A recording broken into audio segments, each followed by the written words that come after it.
What's going on YouTube? It's me again, back with another live stream. Hope you guys are all doing well on this Friday evening, wherever you are in the world, if it's evening or daytime. And I had to do this impromptu live stream. I wasn't supposed to go live today. Had it scheduled later on, but wherever you are in the world, given the circumstances, because this is a trending topic regarding Noel Clarke and his allegations, I thought, you know what, fuck it.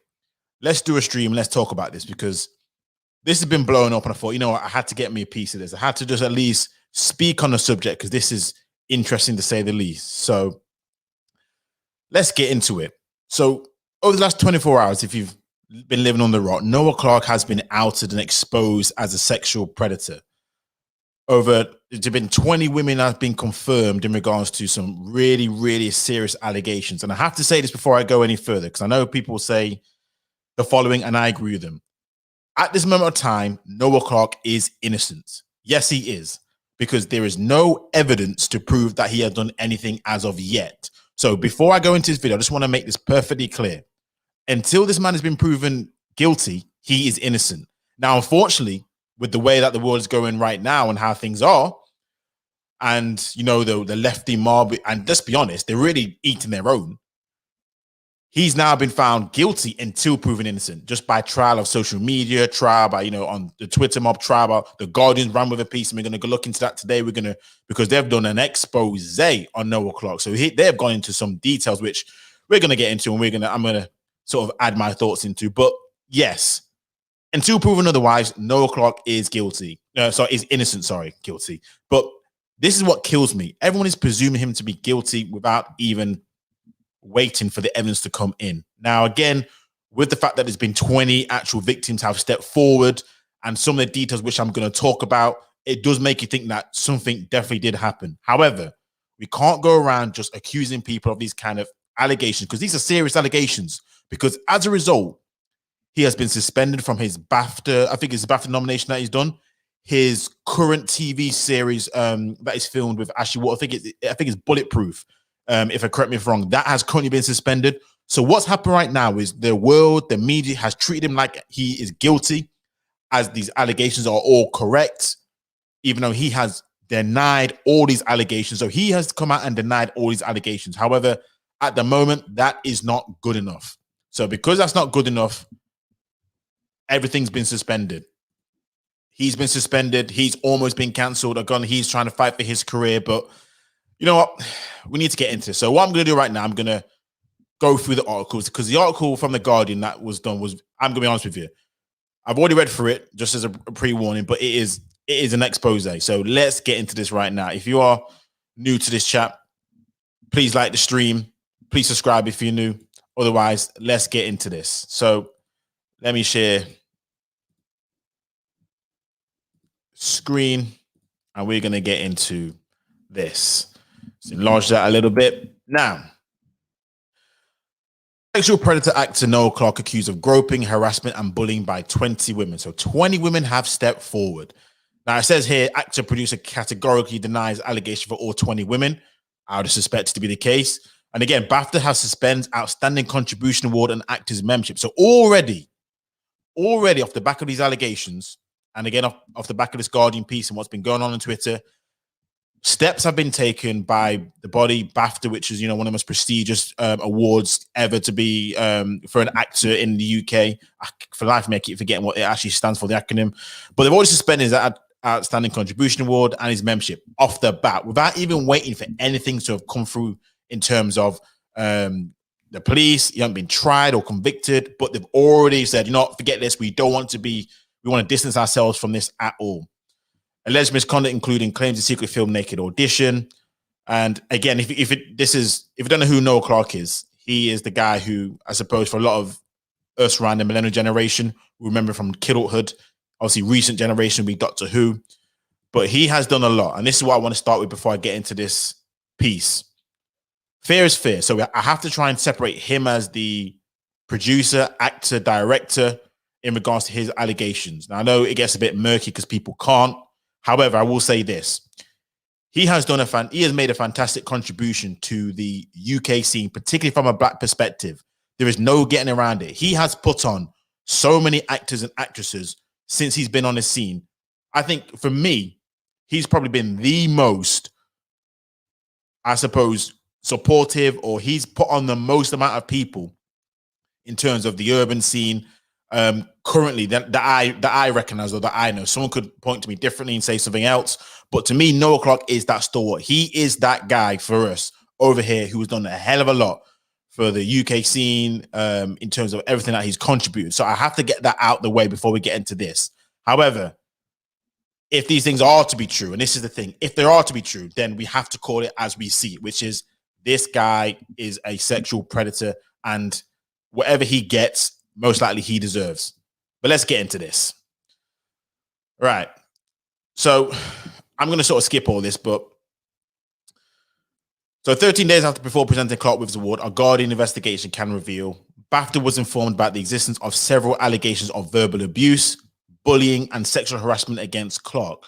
So it seems as if a lot of these things that have been alleged against Noel Clarke is not just about sexual harassment, but just general forms of abuse in terms of bullying, again, verbal abuse. So it seems as if we're painting a narrative about this guy as being, let's be honest, a guy who is a bully. So this is what it is. He's a classic narcissistic bully. Now, Bafta does not dispute it received anonymous emails and reports of allegations by intermediaries, but said it was provided with no evidence that would allow it to investigate. So let me just stop right there.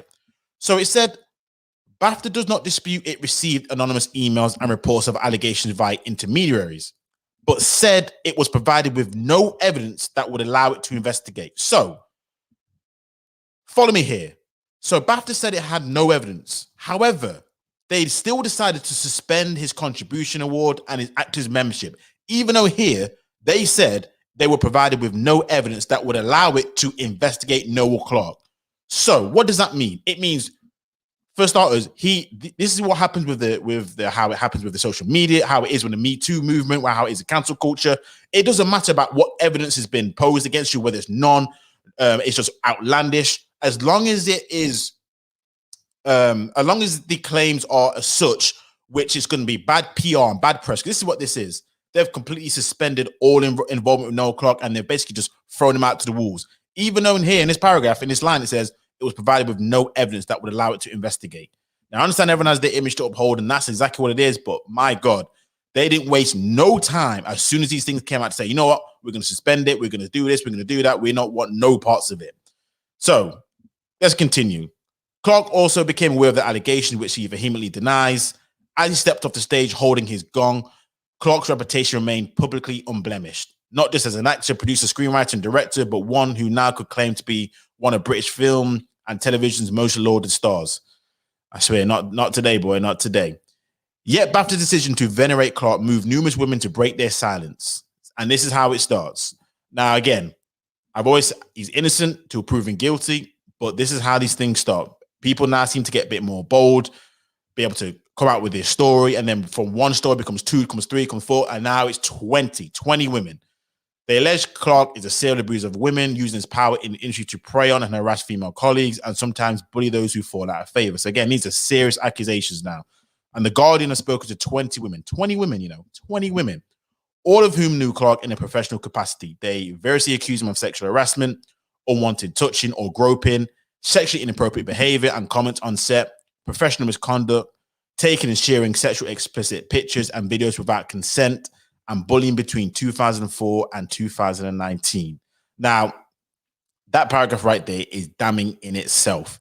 And the fact that they've been able to speak to 20 women, because I suppose nowadays in this situation, more women, and fair play to them, if this has happened, then there's nothing else to say about this. They should come out and we all should support this situation. And these allegations are heinous at the most. I mean, sexual harassment, unwanted touching or groping, sexually inappropriate behavior and comments on set. This stuff is something that you can't sweep under the carpet. Now, Clarke said in a statement that in a 20-year career, I have put inclusivity and diversity at the forefront of my work and never had a complaint made against me. If anyone who has worked with me has ever felt uncomfortable or disrespected, I sincerely apologize. I vehemently deny any sexual misconduct or wrongdoing and intend to defend myself against these false allegations, as is his right. It is his right to make sure he can defend himself. It is his right to be heard fairly at the end of the day, that's what we owe people. That's what the justice system is there for. Right now, the justice system is being taken completely out of the hands of the people who it should be in because of the situation, because of the media, because of the culture that we're in right now. However, that's exactly how it should be. If he believes him, if he's innocent, and that's what he stands by, then by all means, the only thing he can do is deny. And again, this is where the evidence is all going to come out. But again, when we read through this article, we're going to see some very interesting things. Again, this paragraph confirms the same thing. Clarke categorically denied every allegation that the Guardian put to him, bar one. So apparently now, all the allegations, get my words out, he denied, bar one, accepting he once made inappropriate comments about one woman, for which he later apologized, but denying the rest of the complaints. In a 29-page letter, his lawyer said he categorically denies all of the other allegations from all 20 women, in some cases questioning their credibility. They deny their client is a serial sexual predator. Bafta confirmed this statement that following its 29th March announcement that it planned to give Clarke the award, it received anonymous emails and reports of allegations via, again, intermediaries, but no evidence was provided. Again, go back to the situation beforehand, but they still suspended his award. Lawyers for Bafta said the charity had no duty to investigate Clarke, but in any case, it was never given any information to enable it to do so. And at no stage was it in a position where it could even begin to consider investigation. So this is the thing. It sounds as if whatever that was given, it was so sparse and so light that even they themselves, who I'm guessing aren't because of course it's BAFTA awards, it's not like they are like the police department, but they had absolutely zero evidence to even consider investigating. And I'm like, if that's the case, then how has it gotten to this stage right now where now they've completely taken it? They've taken him off his awards list. They've completely stripped him of his membership. But this is the craziness what happens right now, and this is why I'm telling you, we'll get into this. We'll get into this, but we'll take this matter extremely seriously. I just want to get through this article because it's a very long article. We'll take this matter extremely seriously. Bafta added, we encourage the people who contact us to report the matter to the appropriate authorities and also engage in independent victim support expert to provide them with professional advice, and that support remains in place. We will continue to review this matter, and should any allegations be substantiated, we will take appropriate action. So again, this is exactly how things should be done, and this is how things should take place. Once evidence has been provided that's substantiated enough, then this is how things should be. Now, I'm just going to look at the chat, see who's here. What's up to the chat? Skittles Reloaded. How's it going? This is why everyone should read and follow the book, The Pence Rule. I've not read that, so you have to let me know what that is. I guess the far left newspaper Guardian will go against Noel hard. They are definitely going against him hard. In this article that I'm going to read, you'll see how hard they really go. Serena, how's it going? The allegation was from years before. Why did they wait till now and 20 women? And you know what? That is actually true. So there have been some allegations before. Again, I think it's just because of the situation, the timing. After the MeToo movement, it's just a case of, you know what? Now I'm sort of more emboldened. People are a lot more emboldened to come out. So that's what it seems like it as well. Even Ashley D has spoken against him, says a lot, and M. Cole, both colleagues. I'm going to get into that as well because that's very interesting. But yeah, if you basically like the stream, share, subscribe if you're new. But yeah, let's get back into this because this is a long article and it catalogs a lot of shit that took place. So let's get into this. All right. So we'll continue to review this matter, and should any allegation be substantial, take appropriate action. So after this article was published, BAFTA updated its statement. So this is what triggered it. So after the Guardian published this article, and this is a lot of times where this is where Twitter exploded. So in light of the Guardian's piece, which for BAFTA provided for the first time detailed accounts outlining serious allegations regarding Noel Clarke's conduct, we have immediately suspended the award and Noel Clarke's membership of BAFTA until further notice. So yeah, based on what the Guardian wrote, because they've gone into some flipping detail. This is why I want to quickly go through this because I'll be here forever. So it just goes through his history. We can always go through here. All right, let's get into it. Let's get into this. Right, cool. So Gina Powell. So this is the first one that the Guardian details, and have named them as well. It's not as if they've just said woman one, woman two. They've named them, so they've got them by name. So this is a whole nother level where anonymous victims have come over. Now it's a case of they have completely named them, and they must be happy for their name to be branded all over the newspaper. So you gotta say. With that being said, let's continue. So Gina Powell worked for Clarke as a producer between September 2014 and March 2017, producing Brotherhood. She told The Guardian that Clarke would constantly harass her, on one occasion telling her that when he hired her, he had planned to fuck her and fire her before deciding to keep her on. I mean, flipping heck, dude. Why the hell would you say this to somebody? This is sometimes where it becomes the abuse of power, because again, between 2014 and 2017, Noel Clarke, obviously, he was big time. He's not like he was a newbie. He was producing Brotherhood, so the success of Kidulthood and 4321, all the other stuff that he was doing. But dude, sometimes you know what you do think. Do you know, with guys of that sort of status, guys who you think wouldn't even need to have to act like this sort of shit, they seem to act the worst.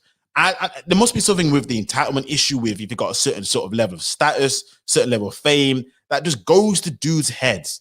Now, that's why sometimes I think, geez, I always think sometimes, how do people get in a situation? But honest to God, with the status, the power that they wield, it just wields into narcissism. It takes a very strong human being to have a lot of power and not abuse that position of power. And once you read this article, you see it seems like he really has abused his position of authority. Let's continue. So he planned to fuck her and fire her before deciding to keep her on. Classy. She also alleges that Clarke would brag about storing sexually explicit pictures and videos on his hard drive, including footage he told her he had secretly filmed during naked auditions. Powell says Clarke once showed her a secretly recorded video of one such audition with Johanna James, an actor in Brotherhood. Powell told 4 people about Clarke's alleged secret filming, all of whom confirmed the conversation to The Guardian. So all of these people have confirmed the conversation. Now, they've not said what they've confirmed as to which part of it, but they all seem to confirm it. So again, the witnesses have confirmed the story. So it's looking real bad for Noel Clarke. They include James, her friend, whom she told about the incident in the winter of 2017 in a pub in South London. The naked audition had taken place more than 4 years previously for the film Legacy. Powell was able to describe the exact haircut James had at the time. Her hair is usually long and blonde, but after a hair disaster, she had cropped it short and returned to her natural brown. So again, one of the things about true stories is the detail. The devil's in the detail of a lot of these things. And once things are sketchy, you kind of don't believe it. But when you see some of the details and some of the things that are said and some of the conversations, you just begin to think, fuck, no, did you really do all these kind of things? Is this really you, dude? Were you really actually that person in these characters that you were portraying in Kidulthood, Brotherhood? Were you really that dude? Let's continue. James recalled Clarke had talked her into auditioning for the role. She had been hesitant. She was only 23 and fresh out of drama school. But Clarke persuaded her. And Noel Clarke, he's a senior dude, man. So, man, this is where the abuse of power comes into place. If she's only 23 and fresh out of drama school, Clarke was definitely a decade her senior at that stage. But Clarke persuaded her, explaining that the naked audition wouldn't be filmed. An email for her agent confirmed this agreement. I was told 100% it was not going to be on camera. As she understood it, the naked audition was purely to check she could do the scene and wasn't going to bottle it on the day. Now, a lot of things happen in these sort of scenes, which, to be fair, I'm not too privy to. I was kind of an actor back in the day, but I was never on this kind of mainstream, so I couldn't even comment on what kind of scenes do take place. I heard a lot of shit that does take place, so I can understand that it does happen. But again, it looks as if she was told it wasn't going to be on camera. But it looks as if, well, we read it, it looks like it was on camera. So the audition was mortifying, James recalls, and afterwards she pulled out of the running for the role. She didn't want one of her first acting jobs to be nude. The Guardian spoke to 2 friends of Powell and James who were also present in the pub that day and recorded the emotional exchange. I was so upset. Now, years later, I still cry when I talk about it. Clarke denies ever covertly filming naked auditions or sharing such footage with Powell. A casting director who was present at James' audition said there was absolutely no way. So he's categorically denying his claims Clarke would have covertly filmed it, even without her knowledge. He has always been a good guy. Man, I'm telling you, sometimes I'm thinking to myself, boy. We keep reading because it proves not the case. The Guardian also contacted others who worked with Clarke who either declined to comment or spoke positively of him. They include a makeup artist who said that she had a really great working relationship with Noel on the projects they worked on together, and an actor who said suggested misconduct did not tally with her experience of Clarke, whom she described as generous and supportive. So again, this is the balance now where it comes into the case of there actually are people who's in favor and supporting him. But I'm going to get into this because some of his closer allies have actually thrown him under the bus, and I'm going to get into it because that also says a lot about, again, how people have switch up on you. Because again, I'm going to say this again. I know there's a lot of overwhelming, it seems, evidence, and I'm not even going to dismiss it at all. If this is true and this has been proven, as long as it's been proven, then I 100% on the side of the women. Obviously, I do not endorse sexual harassment, sexual abuse. That is not something I endorse whatsoever. But it does show if your closest allies, some of them, which we're going to get into, throws you under the bus. Others said Clarke was supportive of fellow actors, but at times sought to exploit those relationships. And this goes with the narcissism right now. So this is what happens with a lot of, I'll be honest with you, a lot of guys want to get into certain power, certain positions. We've seen it all throughout the last few years with the whole MeToo. They get a bit full of themselves. This is where they sort of exploit these relationships because they have access to people who they probably didn't have access to beforehand. Maybe people of, I don't know, a different background, different hue, better looking, whatever the situation may be. And, you know, man's feeling himself. And when people feel themselves, they say things which, let's be honest, they probably wish he could take him back. I bet he wished he'd done this for a lot of these things. Let's continue. Clarke helped James get into drama school when she was 22 and secured a discount on her fees. After she finished in the summer of 2012, she said Clarke joked about going upstairs to have sex in a hotel where they were meeting. Again, man's feeling himself. He just went completely just, I don't know. Sometimes I think, what's man thinking? She believes she and other alleged victims were young and naive when Clarke gave them professional opportunities, and that's why this has taken so long to come out. Powell and James were initially reticent about making public accusations against a man they believed was considerable power in the industry. And again, with great power becomes great responsibility, that old tired line. But a lot of people in these positions, they do feel a certain way about trying to out somebody who's giving them opportunities, and someone has power in that industry. It just is what it is. It's any industry in life. And this is not even gender specific. This is anyone. If someone is of a higher stature than you, you do feel a certain way about trying to out that person if they have certain credibility, which can stop you in any field. It's unfortunate. It really fucking is. Despite this, Powell and James and several of the women The Guardian spoke to have agreed to go on the record with their real names, again, with their real names, hoping that doing so would ensure that they're believed. Others, including well-known actors, wish to remain anonymous. Fair enough. Their pseudonyms are marked with an asterisk. The women work at almost every level of the filmmaking hierarchy and represent a range of races and ethnicities. So Noel Clarke does not discriminate, people. He does not discriminate. I want people to know, because I hate the idea that he can secretly film young actresses who have no idea that they're not supposed to be getting naked in auditions and go on to get a Bafta, said James. According to numerous accounts, Clarke showed colleagues sexually explicit photos and videos of women or implied he has access to them. He is also accused of unsolicited sharing of sexually explicit images. So Noel Clarke's being painted as really a sexual deviant, a sexual freak. And if you look at the woman in the right, this is, and again, no shade at all, no shade. But this is how you know a guy has really just, he's lost himself in the source, in where he's just, he wants to hit anything that moves. By these accounts, he's just sending all random women to sexually explicit content, images, unsolicited. And I'm like, no, is it really worth all of this for, no offense, this woman here? Was it all worth that? I'm just trying to understand it right now, because surely in your industry, you have access to a little bit of a, again, I don't know what your type is. It is what it is. But I'm just like, bruh, was it really worth it? Through his lawyers, Clarke denied in the strongest possible terms that he ever sexually harassed or bullied Powell or treated in the way she alleges. They said Clarke does not have a hard drive containing naked photographs of women and denies covertly filming naked auditions, including one of James, or showing such footage to Powell. They described his allegation as false and defamatory. The Norwegian film producer, I can't pronounce her name, Serene Svetti, met Clarke in July 2015. That's a picture of her right there. She's friends with Powell from film school. Powell introduced her to Clarke at the private members club Soho House in London, where Unstoppable held business meetings. Clarke and a friend had VIP tickets to a UFC mixed martial arts fight in Glasgow and invited Powell and Svetti.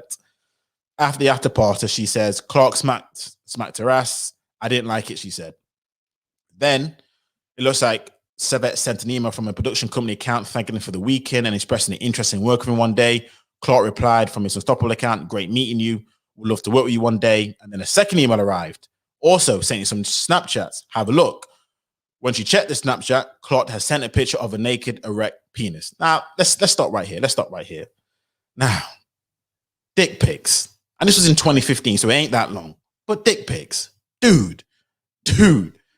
And the thing is, I want to say it's his. It doesn't say, the article doesn't say he sent her a picture of his naked erect penis. It just says a naked erect penis. But it doesn't even matter what it is. But I'm just like this. I'm first meeting, and the first thing you send a girl is a naked erect penis. I mean, what part of the game is this? I know guys do this, but I'm sometimes like, what part of the game is this? You need to tell me. And again, no offense to the girl, but you could do better, surely. Anyway, so Clarke denies that he slapped her backside and said that he did not recall sending unsolicited pictures of his penis. His lawyer said it was highly unlikely that Clarke would have shared such an image. However, she argued she showed the Guardian a copy of the dick pic, which was labeled as having been shared with her by Clarke. So the evidence is all there. In that respect, we'll see how it plays out. Another woman to accuse Clarke of inappropriate images is Leva. I can't pronounce his name to save my absolute life. A production assistant on Brotherhood. At the rap party on 21st of December 2015, she was on a dance floor showing colleagues her abilities as a former gymnast, including doing the splits. The next day, she saw Clarke in the production office surrounded by a group of people. They were sniggering and looking at me. So the female says Clarke was showing them a photo he had taken of her in a compromising position with her underwear visible. 3 other witnesses told The Guardian they recall Clarke boasting about his photograph of her. She says remembers the image of her knickers on Clarke's phone so clear that she could draw it. She recalls feeling mortified. It's a kind of a massive humiliation. I mean, this is a long ass article, but this goes on and on and on and on in regards to allegations of unwanted sexual contact. And the thing is, it's not even just literally just sexual abuse in terms of explicit content, images, grabbing of a ass, but also this article, and I will link it, it does go on in regards to talk about bullying and how, again, he seemed because he wields so much power, people didn't really want to have to come out against him. People, he was threatening, he was shouting at people if they didn't do what he was told, or it's kind of other stuff and threatened them if they told on him. You know how it is in regards to that kind of stuff, that you'll never work in this industry again. So this article really, really goes into detail in regards to all of the shit, sex scenes that were there, which weren't handled correctly, in which it seemed a lot of times he was just trying to do it in order to make sure that he can, get off, it seems, as opposed to adding to the film just to add sex scenes with women that he found attractive. Man, the whole shit goes on. It's absolutely flipping crazy. So I'm not going to continue any further because it's just going to go crazy and it's going to be a long ass article. But if you haven't read the article, I highly, highly, highly suggest that you do, because it is an absolute mindfuck. And again, I'm just going to read this chat. What's up, everyone in the chat? What's up, Vincent? How's it going? Polluted, innocent to proven guilty. And yeah, I have said this. I don't know if you come new to stream, if you've listened to anything I've said beforehand, but I have said this and I'm going to say it again, and I probably still need to say it again. He is currently innocent until proven guilty. That's my stance. Now, the evidence on the article is highly, highly crazy, and it does make you think. However, that's not my job. My job is to say, look, he's innocent till proven guilty. He has his side of the story, which I'm pretty sure in good due time, he will absolutely certainly provide. He's denied all allegations bar one, which he said that it was regards to a sexually inappropriate comment. However, 100% correct. He is innocent till proven guilty. However, now he's been treated as guilty till innocent. Such is the woke culture and such is things that it needs to be. And there are no close allies needs work. Absolutely, absolutely. And this is the next thing I want to talk about in regards to the no close allies, because one of his, I want to say close friends, Ashley Walters, he's in the TV series with him, Bulletproof. So he's in one of the TV series Bulletproof, in which he obviously knows Noel Clarke. They go back way back when.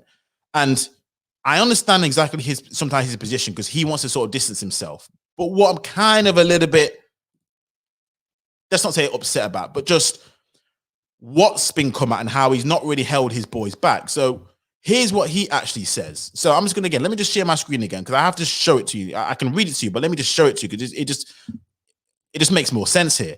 And this is the next thing. So co-star Ashley Walters deeply saddened by harassment claims, but cannot stand by and ignore allegations. Bafta described the allegations against the actor as abhorrent and extremely serious.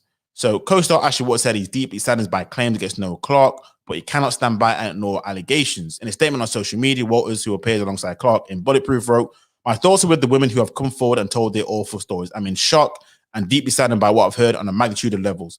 I could never condone behavior of this nature, nor in nor out of the workplace. And whilst Noel has been a friend and a colleague for several years, I cannot stand by and ignore these allegations." Now, I'm just going to stop it right here, because there's two things that this statement kind of exposes about what he said here about saying Noel has been a friend and a colleague for several years.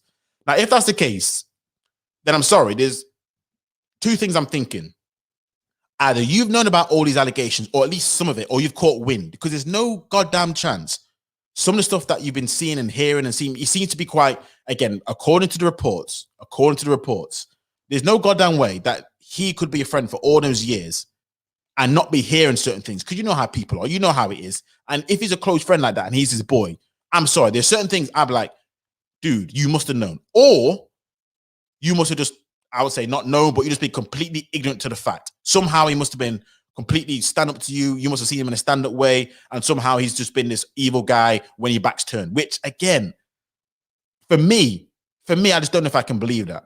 I don't know if I can believe that. Now, again, he's innocent until proven guilty, as we've seen. But the problem with this statement is that he's not even said anything about Noel Clarke in terms of, I believe my friend. I know that my friend has been good. I mean, let's read into it. So sexual harassment, abuse, and bullying have no place in our industry. Every woman has a right to a safe workplace. And moving forward, I pledge my dedication to this. So absolutely agreed.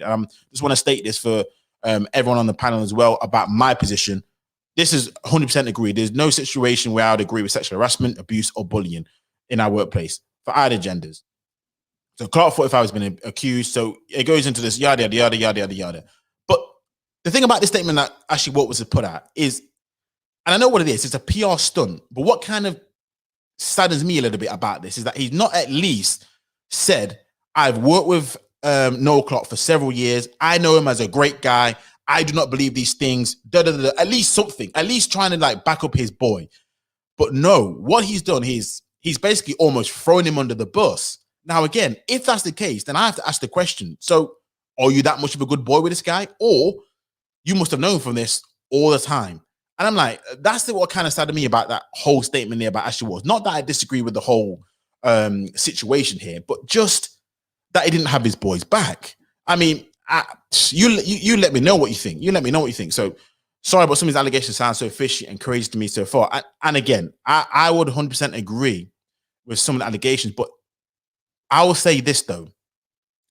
Read the article for yourself, but some of the it's been a bit consistent. This is not the first time that he has actually been accused. So we look at the history of Noel Clarke. This isn't the first time he's been accused. So it's not as if this is completely out of the woodwork, so just out of there. And some of the things, why they do seem outlandish, I've learned nowadays that I just need to just be quiet until all the evidence comes in. So while I agree with that, it may sound fishy and crazy to me so far. There are some things I'm like, boy, it's not good looking at all. So somebody's women put themselves in an uncompromised situation. Why should do splits and knickers? 100% agreed. And this is the thing as well, which we have to talk about in a situation here where, let's be honest, there are women who put themselves in a position where here's what happens. At first, they're up for it. And then after the fact, they feel a certain way about it. And because they feel humiliated, and in that sort of example used, the article goes on to say she felt humiliated. So after the fact, because she now feels humiliated, the story now changed beforehand. And this is what happens with a lot of situations. I remember the Anis Aziz case in the US, where because a female had a bad time sexually with the guy, she now contorted the situation as it being some sort of abuse or almost like a rape allegation. Went, no. You put yourself in that situation. You didn't like the outcome of that situation. And now because your emotions are twisted and contorted in it, now the story's been replayed in a completely different way. So 100% agree. This is where sometimes I'm like, some women have been put in compromising situations.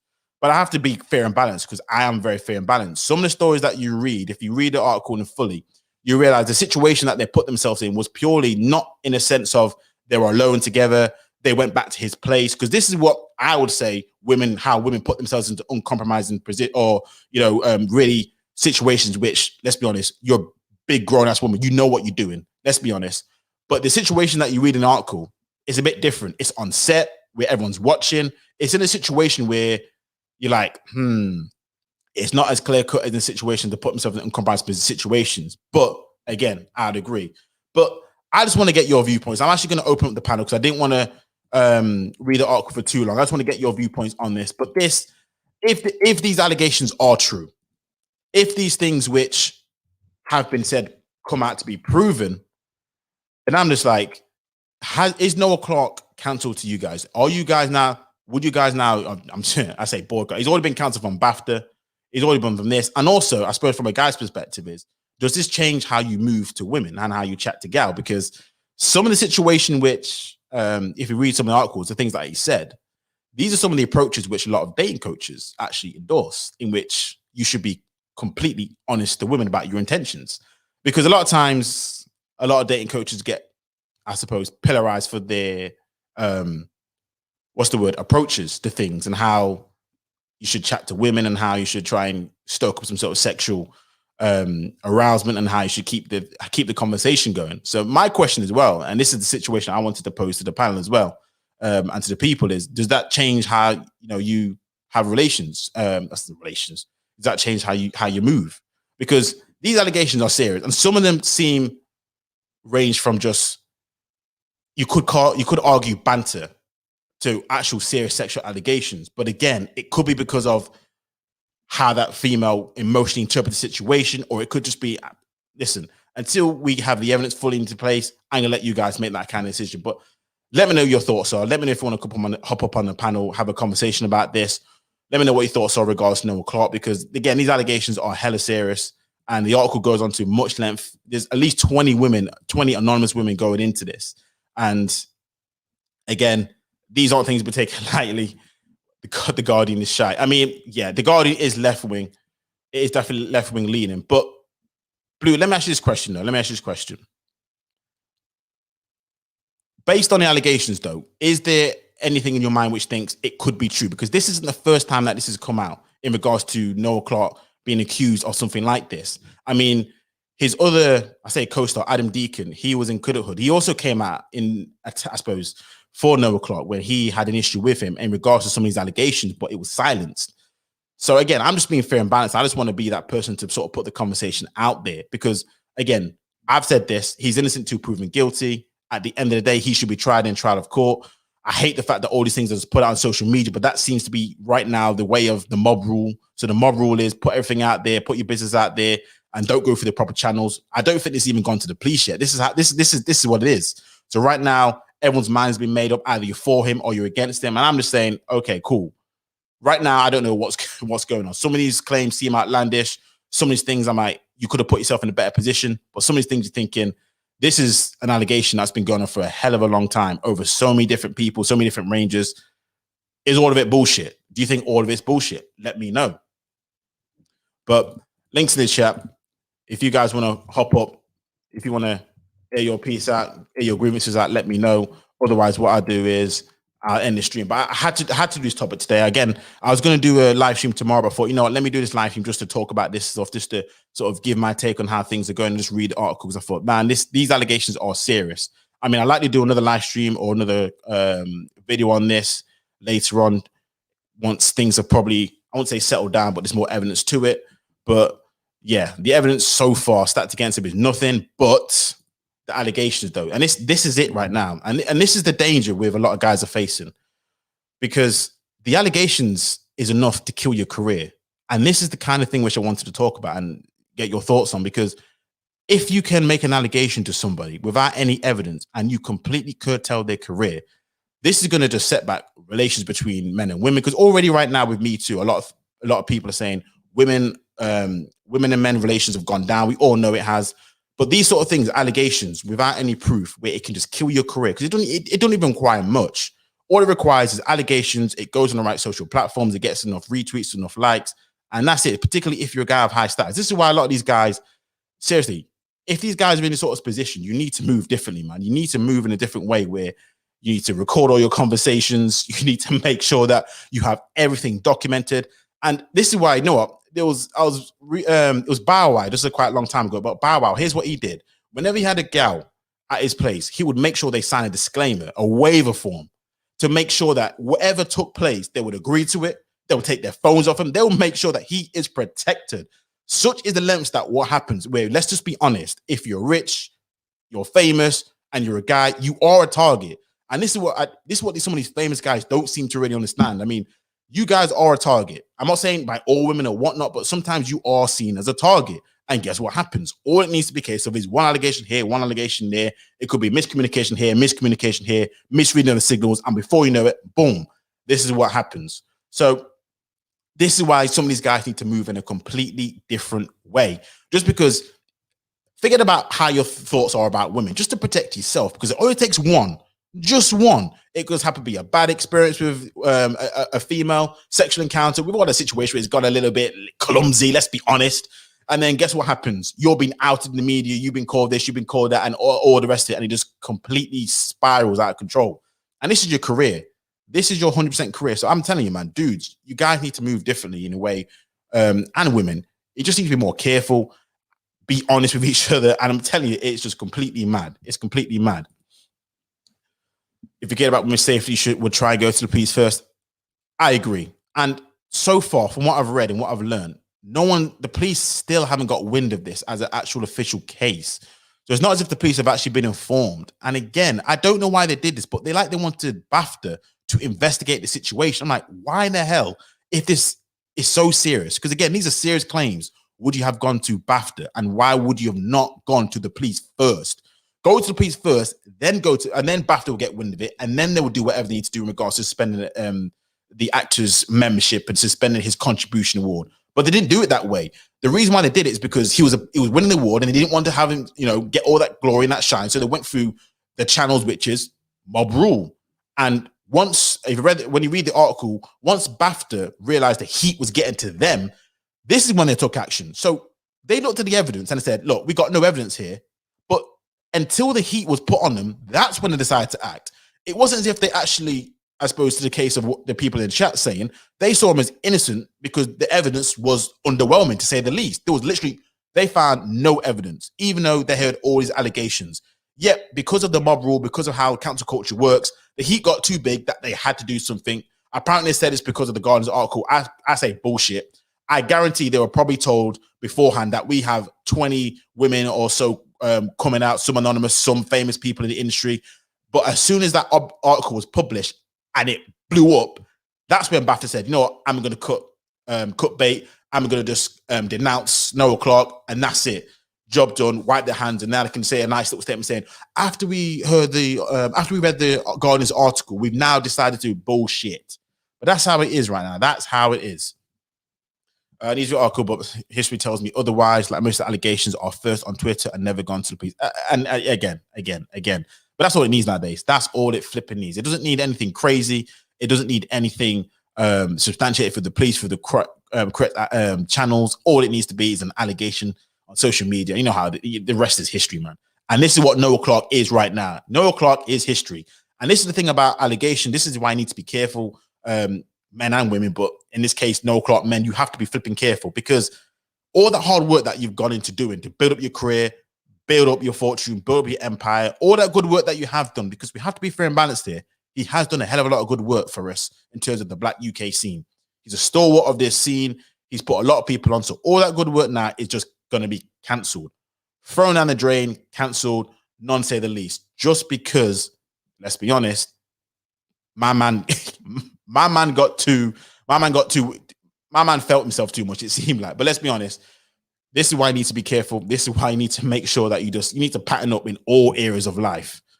Because again, this can come back to bite you at any time, because this is it right now. It's not as if beforehand you had like some sort of 10-year expiry period where things couldn't be brought up again. It don't matter, 10, 20 years, 15 years, bro.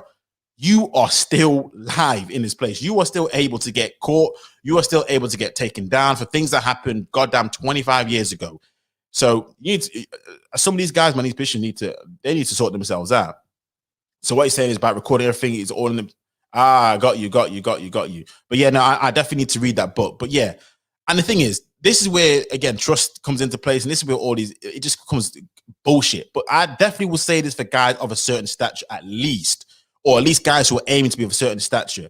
When you get to that sort of place, and by the way, these allegations were when Noel was at that place, you need to make sure that you protect yourself at all times, even if the conversation seems remedial, even if the conversation is just light, even if it's just some sort of business dealing. That's why sometimes people have other people there, all that kind of other stuff, just to protect yourself. But yeah, if recording or something, again, the legalities of it's obviously invasion of privacy, all that kind of good stuff. I get all that, but fuck it. Listen, if you can get taken down at any sort of stage, like this, I don't give a shit. I record it, not tell anyone, and then if anything comes up like, whoop, nope, I got all the conversation here and provide all the evidence and shut this shit down.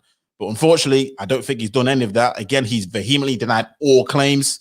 And yeah, we'll see what go from here. But I'm telling you, man, Noel Clarke, he is absolutely on fire right now. And again, everybody is throwing him under the bus. It's not just people who are the alleged victims. It's actually co-workers. It's actually people who've worked with him. Actually people who's actually, I thought was his boy and had his back, who've all come out and said, basically, they've not said that he's done it, but they've said we support the women, all the kind of other stuff, and they've not stuck up for Noel Clarke. So right now he is by himself.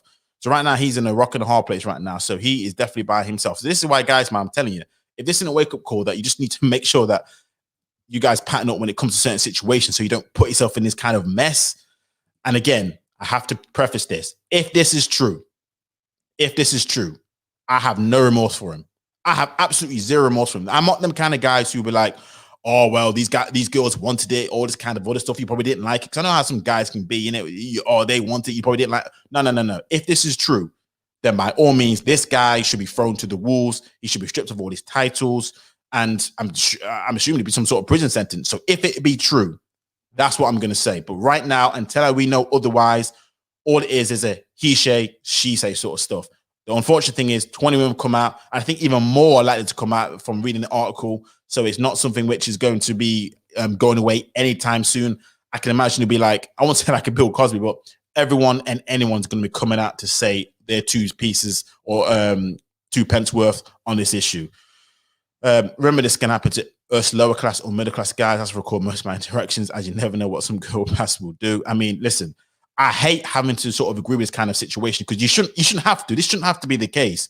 But boy, this is sometimes these things are no joke. Where again, a missed conversation here, a missed banter here, and all of a sudden, what was a harmless conversation, because it can be interpreted some different type of way, it's just like, man, it goes off. And this is why a lot of guys, and I sometimes like to read body language a lot better. I don't know whether guys don't seem to be able to read body language, where they just go, they want to be persistent and pursue, and like, yo, dude, if the girl's showing some negative body language, this is why some of the red pill stuff is good in regards to looking at body language. Because I've seen some things where I'm like, dude, how do you not know the body language that this girl is showing you? He's telling you, get the fuck away from me. What the hell are you doing? Stop doing that shit.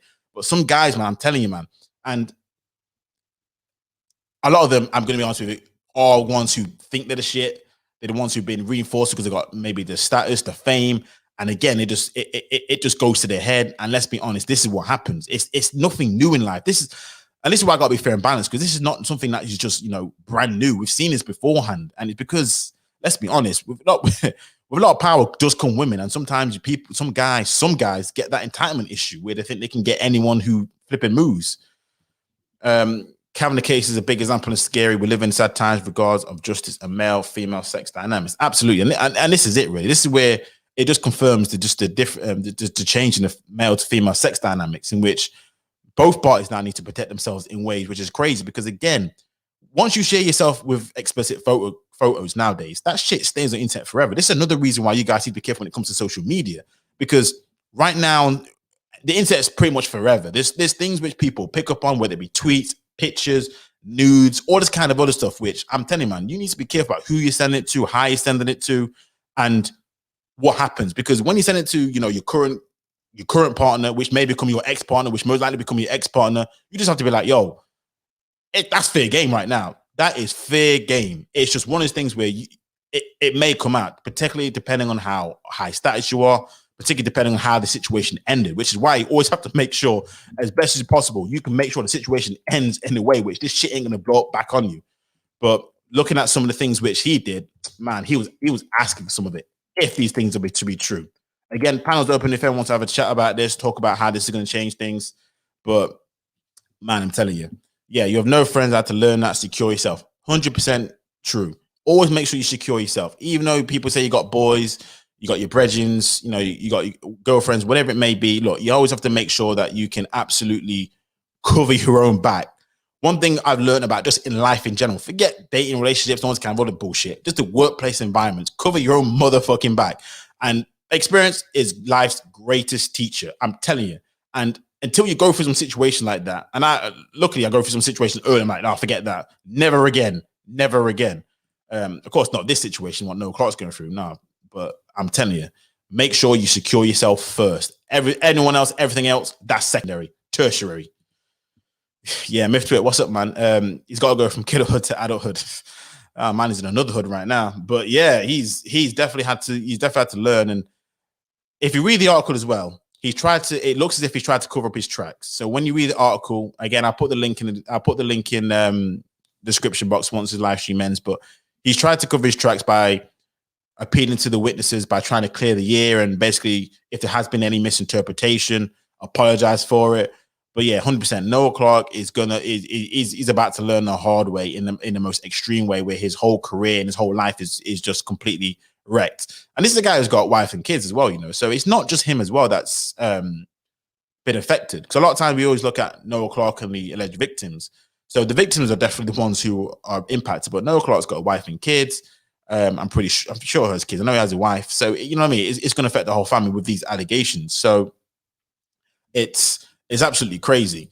And this is it. I mean, once you're in a situation like this, the only thing that you can do is, for me, I'll be like he's come hard and said, look, I staunchly deny all allegations. But in a situation like this, it's either just laying the fuck low and make sure that you get all your evidence together, because I'm guaranteed this shit ain't gonna blow over anytime soon. And once it's lit a fire now, which the only way it can be extinguished is if this boy best have some evidence to back him up and best have some character witnesses. He's gonna have to do some character assassinations. He has to go harder than hard to say, this one's an unreliable witness. This one doesn't know what you talk about. This one's half drunk. This one's like this. This one's got some sort of cokehead past. This is what you have to do. You have to come hard in the paint to sort of almost defame these people's character. I'm telling you, man, you can't do anything other than that. But I'm telling you, man, once in this situation, man, oh boy, I ain't prepped for this kind of situation at all. So I ain't gonna lie and say that, boy, I know what to do. I have got zero clue what to do in this situation. I'm just gonna be completely honest. Me, I'll definitely fight that shit. I'll probably have to go a bit dirty. I ain't gonna lie to you. I'm not gonna hold you. If situation like this coming up, that's my livelihood. I'm going a bit dirty with this kind of situation. So yeah, that's how I'll do it. Yeah, I mean, I'll fight it, but these days, even that scene as you being guilty, but then so you're not saying anything makes zero sense. I'm taking all that ASAP. And this is it, isn't it? You have to quash that straight away, which he has done. He's come out, denied everything. You need to quash all of that. I mean, sometimes, I mean, listen, he's already been classed as a bully. So what the hell is the difference is going to make now him coming fighting about it? So let's be honest, him being guilty, people see him as guilty already. He now needs to protect his brand. He now needs to protect his image. Otherwise, again, this is definitely his career over, because his current TV series, Bulletproof, has been suspended. So his TV series, which again, part of his livelihood, his taking money out, food from his family, that's been suspended now. Again, he's been suspended. He's been cancelled so far. I don't know whether it's a case of a suspending until further notice, but as far as I'm aware, they've suspended all activity on his current TV show. So he is completely up shit's creek right now. So he needs to fight this, because at the end of the day, he's got all the time on his hands because he ain't working. He's got all the time on his hands because he ain't working. So he definitely needs to fight this, because, boy, just other thing to do. But again, I've never been in a situation, so this is what I'll probably have to do in that situation. It's just madness. It's just madness. But yeah, man, I'm telling you, this is a situation now which just makes you think and makes me feel that we just have to move a little bit differently in life. And it's horrible to say this sort of stuff, because at the end of the day, not every guy is a sexual predator. Not every woman is a woman who's the one to set you up. That's just not how life is. But unfortunately, situations like this, where it could just be that one time, you have to make sure that everything is just above board as best as possible, so you just don't get caught up in any situations where, again, one miscomment, one this, one that, one flirtation, touch here, there, everywhere. And it's just like, bro, you've been completely classed as a sexual predator. You've been classed as a misogynist, or whatever the situation is right now. Because obviously we know, being in this kind of space, it's so easy to just damage your image. It's just absolutely crazy. So it's one of those things where, boy, I'm telling you, he's got a fight on his hands. I'm telling you, fight of his life on his hands. Yeah, full demon modes in the court. And this is it. Get all recordings, text, screenshots. This is it. Yeah. Justin Bieber, yeah, he countersued, didn't he? Absolutely, he countersued. So that's exactly what I'll be doing. I'll be like, listen, if you want to damage my character, damage my integrity. But again, I have to preface this as well, that if these allegations are true, it does sometimes, this is the reason why a lot of women don't come out, or just people who don't come out in regards to abuse victims. Classic example is the Harvey Weinstein. A lot of people, because of the power he wielded, said, you know what, I couldn't come out because guess what? It was a situation where he has so many power. If I was to come out, he will come at me in regards to my character. He will sue me for defamation of character. He will stop me from getting any roles because of the power he wields. So there is that element that we have to just sort of balance out and say, look, there are some guys out there who will use their power and might to get exactly what they want. Because guess what? Because they've been able to get away with it, that's exactly what happens. And this is another thing. Because people have been able to get away with certain things at certain points in time, they think they can constantly get away with it until their looks runs out. It's the classic gambler. because they win and they keep thinking the winning streak's going to keep continuing until guess what? That winning streak's over, and now they're in the red, and now they're on full tilt mode. It's just this is what's happening right now, and this is what happens to a lot of guys. It's one of those things, but yeah, you definitely need hard evidence. But again, this is a situation where some of the allegations, the hard evidence, I mean, they've got pictures, apparently got his dick pic, all this kind of other stuff. So there seems to be some some evidence out there. So we'll see how it plays through. Vincent, I still can't believe that men attempt to sleep with colleagues, knowing full well the ramifications that follow afterwards. I mean, and this is it. Now we can say, I mean, I suppose now we can say these allegations have gone back a few years, Vincent. And this is probably the one thing where, you know what I mean, sometimes thank God for these kind of spaces, but you're 100% correct, man. There's always a rule about not shitting where you eat, so to speak, just in the case of, look, this is a situation where if it could end completely badly, in which with your colleagues, but again, with certain situations, it could just be that power issue, that narcissism. And in the acting role, he has access to a hell of a lot of, let's just be honest, women out there. There's going to be a lot of impressionable young women out there. He has a lot of situations where he's going to have access to women who he probably never had access to. So it's just a case of, you know what, it's what it is, isn't it? Don't hate the player, hate the game. So, boy, it's just one of those situations where, at the end of the day, if you're in a workplace which has a lot of women or opposite sex, it is what it is. Men and women can do what men and women have always done, regardless of what people say. Yeah, workplace managers are made convenience to be fair. A lot of guys like social intensity, and this is it. This is the key right there. So I like how you said that, Myth. A lot of guys lack social intelligence to even read the situation properly, and this is the case where you can just read certain body language. And this is the thing about, and it's funny how it's in an acting world, because he is an actor and director, knows about how to cut scenes to make it look authentic in terms of body chemistry, especially when you're doing sexual scenes. So you can already tell when it comes to certain situations that he must have an idea about body language. But seriously, Dad, this is the thing. How is it that he lacks some of the social intelligence to read the situation and say, look, clearly this woman don't like my advances, or whatever the situation may be. This woman ain't feeling it like that. So why the hell am I continuing to do these kind of things? Because this isn't a situation where he's done it once to one girl and then moved on. No, if you read the article, he's done it numerous times to the same girl. Again, ramping it up, sending explicit pictures. So I'm like, dude, sometimes you have to, classic line, read the room. And a lot of guys seem to lack that ability to be able to just, read people.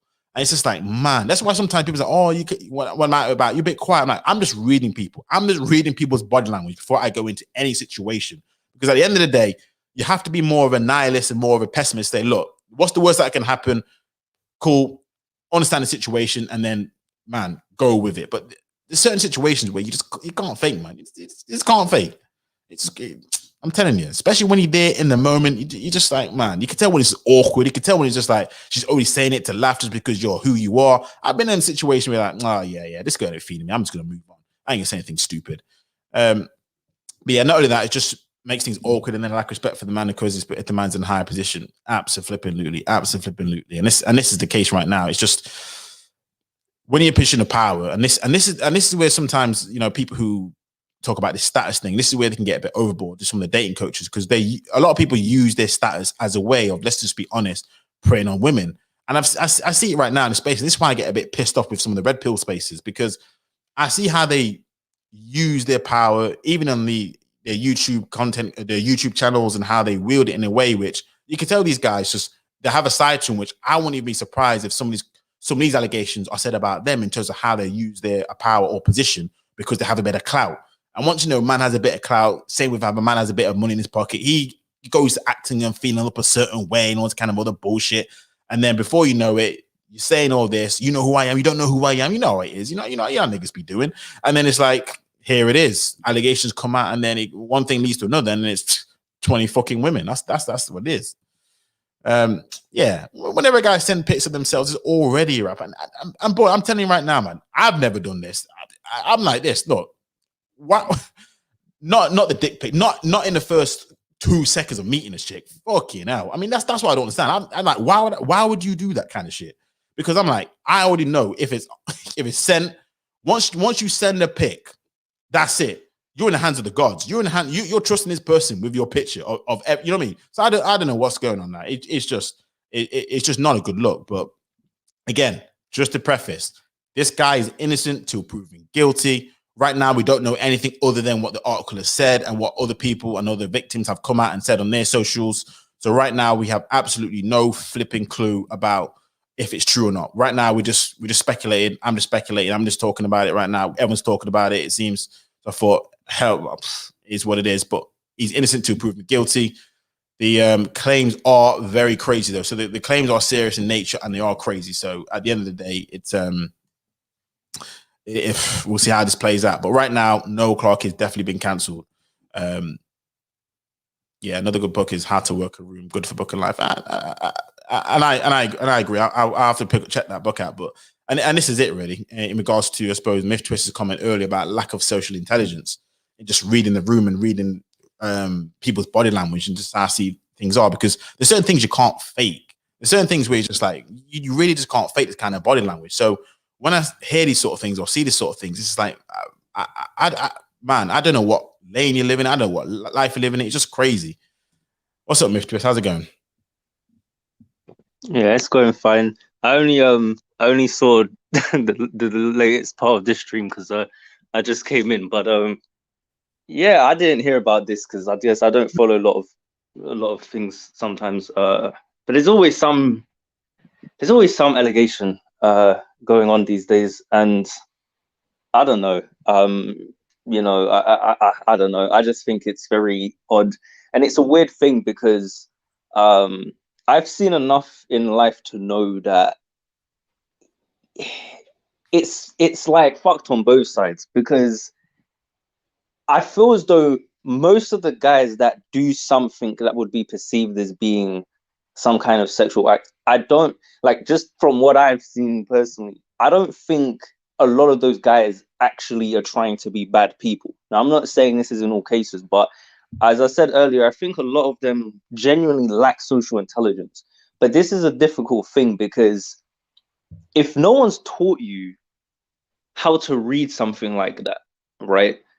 I mean, you know, like it's almost like it sounds weird to say this, but it is almost like a child or something in a sense. Like, because I have one friend, for example, where he's never, like, as far as I know, done anything like this, but I'm talking about even in smaller ways that could lead to something like this. Like, we'd go out somewhere, and when we'd be outside, he'd be like, "Oh, that girl's checking me out," and I'm like, "No, she's not, bro. Like, no, she's not." But he can't get that. Like, he can't read that. I can, but he can't. And there's times where a girl will be checking him out, and he can't tell. And I just kind of realized, like, he can't read things properly. Like, I don't know why. He just can't. He's never been taught, and he just doesn't know what to do. Now, you know, I sometimes think to myself, could that lead to something like this, where you just don't read a situation properly, but not because you're a bad person, because you just genuinely don't know. And the problem is, a lot of women now, they just want any excuse to just ruin a lot of men's lives. So it puts it in, but then it's fucked, because there are some real genuine times where women, you know, have bad shit happen to them and no one listens. So it's like, it's such a gray thing. Like, it's so hard to, you know, I don't know. This is why I just say you just got to have the hard evidence, because it's hard to really, No, I agree. go one way or the other. Because it's fucked on both sides. And you're 100% right in your assessment about reading the room and reading people and just understanding exactly. I mean, and here's the thing though, even if you can't read the room and you have that kind of conversation, it's just like at that point when you had a conversation, can you not read it at that point? Is it not a case where you can, like, that's what the thing. I understand you may not read some sort of a flirtatious body signal or body language, or someone's looking at your hair, someone's looking at you. I understand those kind of things. They're the small kind of things I understand, because let's be honest, sometimes a lot of women can be misleading in their signals. And sometimes I've done that a little bit in my younger days. I'm like, you know, now I'm a bit more, I'm like, well, I have to wait for a bit a more of a sign, a genuine sign for me to, like, approach or something like that. But some of these things, I'm like, it could be, you know, it could be a case of they seriously lack the ability to assess the situation, and then they go into the deep end. And that's the thing, they go way into the deep end. I'm like, boy, it's one of the things where you're probably right. They probably don't seem like a bad person, but they're just they're just clueless. And then here we go. This is the thing. And the worst part about it, though, and this is what I'm trying to say, but it's messed on both sides, because the truth is that a lot of women do let guys do things if they want certain whatever. right? Yeah. Yeah. So like even for me, when I've been in a relationship, I've had girlfriends where after we've broken up, they're like, "Oh, I didn't like this, or I didn't want to." And if I'm going to be honest with you, that shit sounds like stuff that in 10 years, 15 years, if I'm doing well, that sounds like stuff they could try and bring up. I actually genuinely look at that like, I know I didn't do nothing wrong. I know that for a fact, but I just listen to how they talk about things and I think that sounds like something if I do well in life and you don't like that, that sounds like some shit you're gonna try and use one day. Like, and it's one of those things. That's why like now I don't know. I'm a bit suspicious of any allegations because even I know what it's like in a way, not like this, but just in a smaller way. And I think actually a lot of guys do, where you have breakups and it's like you lied about this or you manipulated me or da da da da da da da da. And it doesn't matter how honest and open you are. Some girls, that's just how they're gonna take it because they have to rationalize in their head why the relationship didn't work. So they don't care if it means destroying your life in the process. And I just think it just makes it difficult because then it's like, well, now I've got to take evidence for everything, right? But then a lot of guys don't want to have to do that, or they feel like that's lame, or like I don't know, like oh, I don't want to have to do those things, or what if the girl doesn't agree? You know, girls aren't going to do that, and it's like, well, do you care more about what a girl thinks or cares about, or do you care more about, you know what I mean, like yourself? You Absolutely. know, And you're right, especially in this space, we all know how because obviously women are very much more emotional, and how, again, to your point, in a situation where after a breakup, because of the emotions behind it and how emotional they get, they sort of manipulate the situation where they recall events in a different way how we see it. And I'm like, hold on, no, that's not how it happened. But because it's so emotionally charged and engaged with the situation, now it becomes a case where I'm going to destroy you.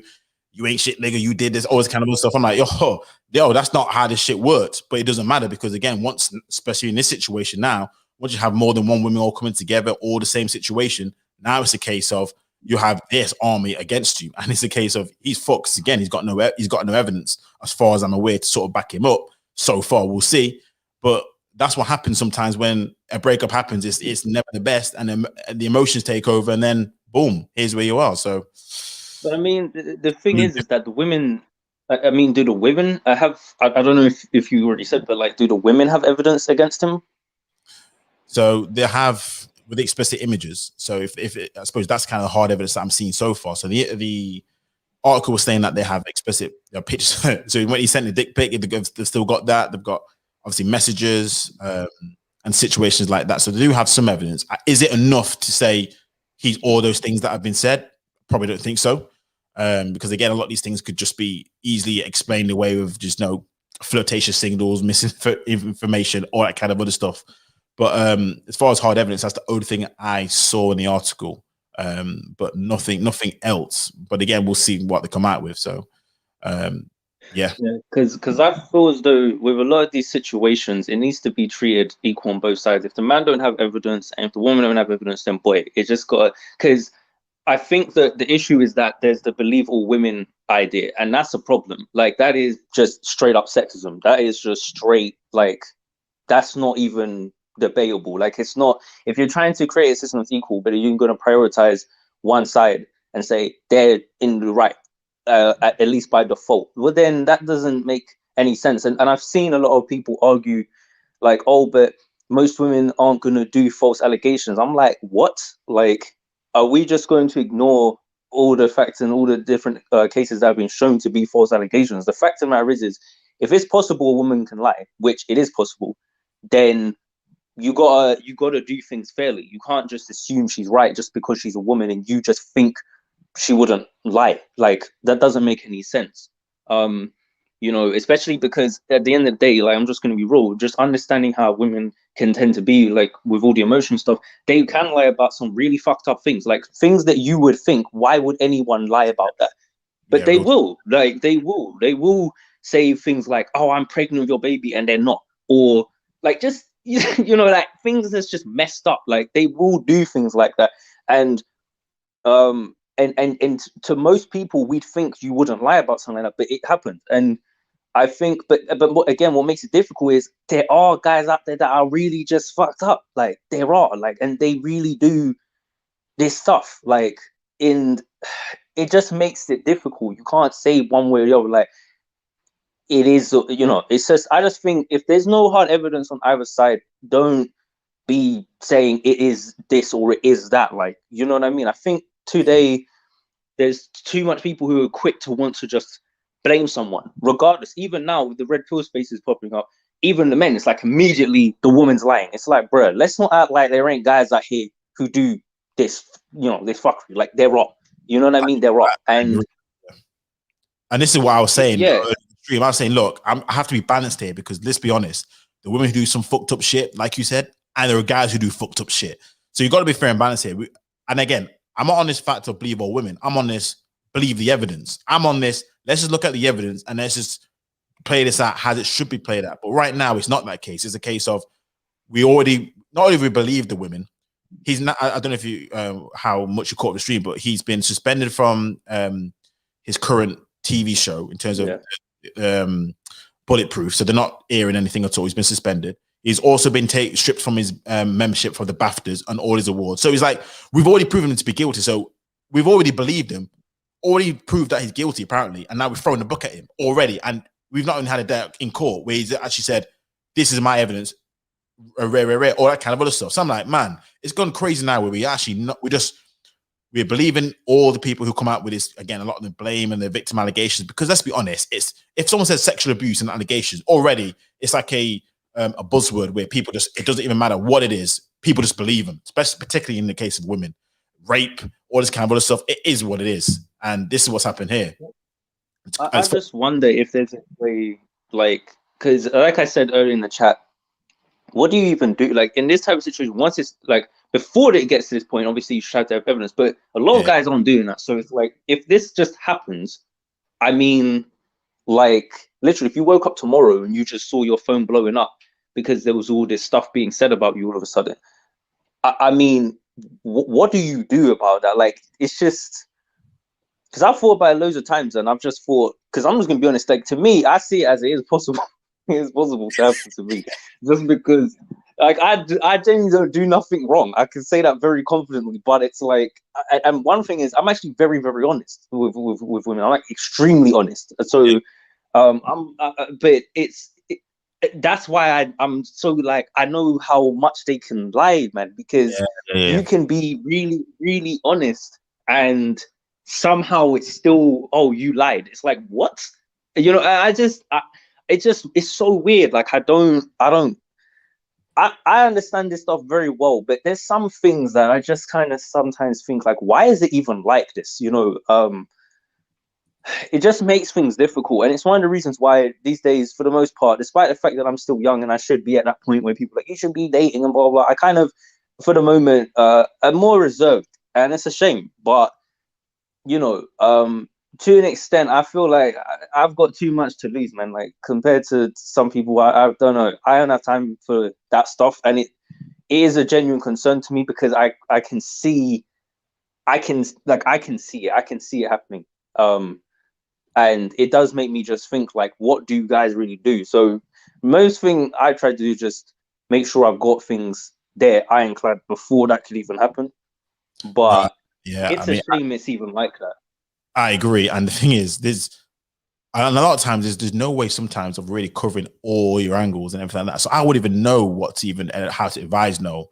And this is a guy, again, who's been in the industry for such a flipping long time. So I think I'm hoping, because he's in the industry that he's in, a lot of the things should be evidence recorded and he should have a lot of witnesses to at least come on his defense, on his side, because again, he's in Hollywood, there's cameras everywhere. Because again, going to the article, it's not like just, you or me, for example, where it's just going to be our word against her word or whatever it's going to be. It's a case of he has cameras there.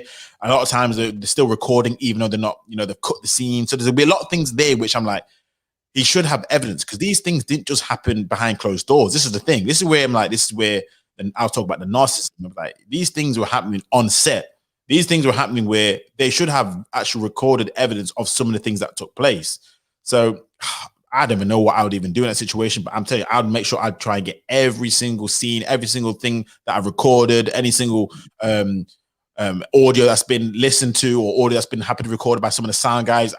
Bro, I'm telling you, it'll be a full front assault. That's what it would have to be just to protect your name and your image, because at that level that he's at, it's just like he has so much more to lose. Funny enough, than we would have to lose. So I don't know how he was gonna. I don't know how to advise him, but that's what I'll probably have to do. Like you said, you fight it all the way.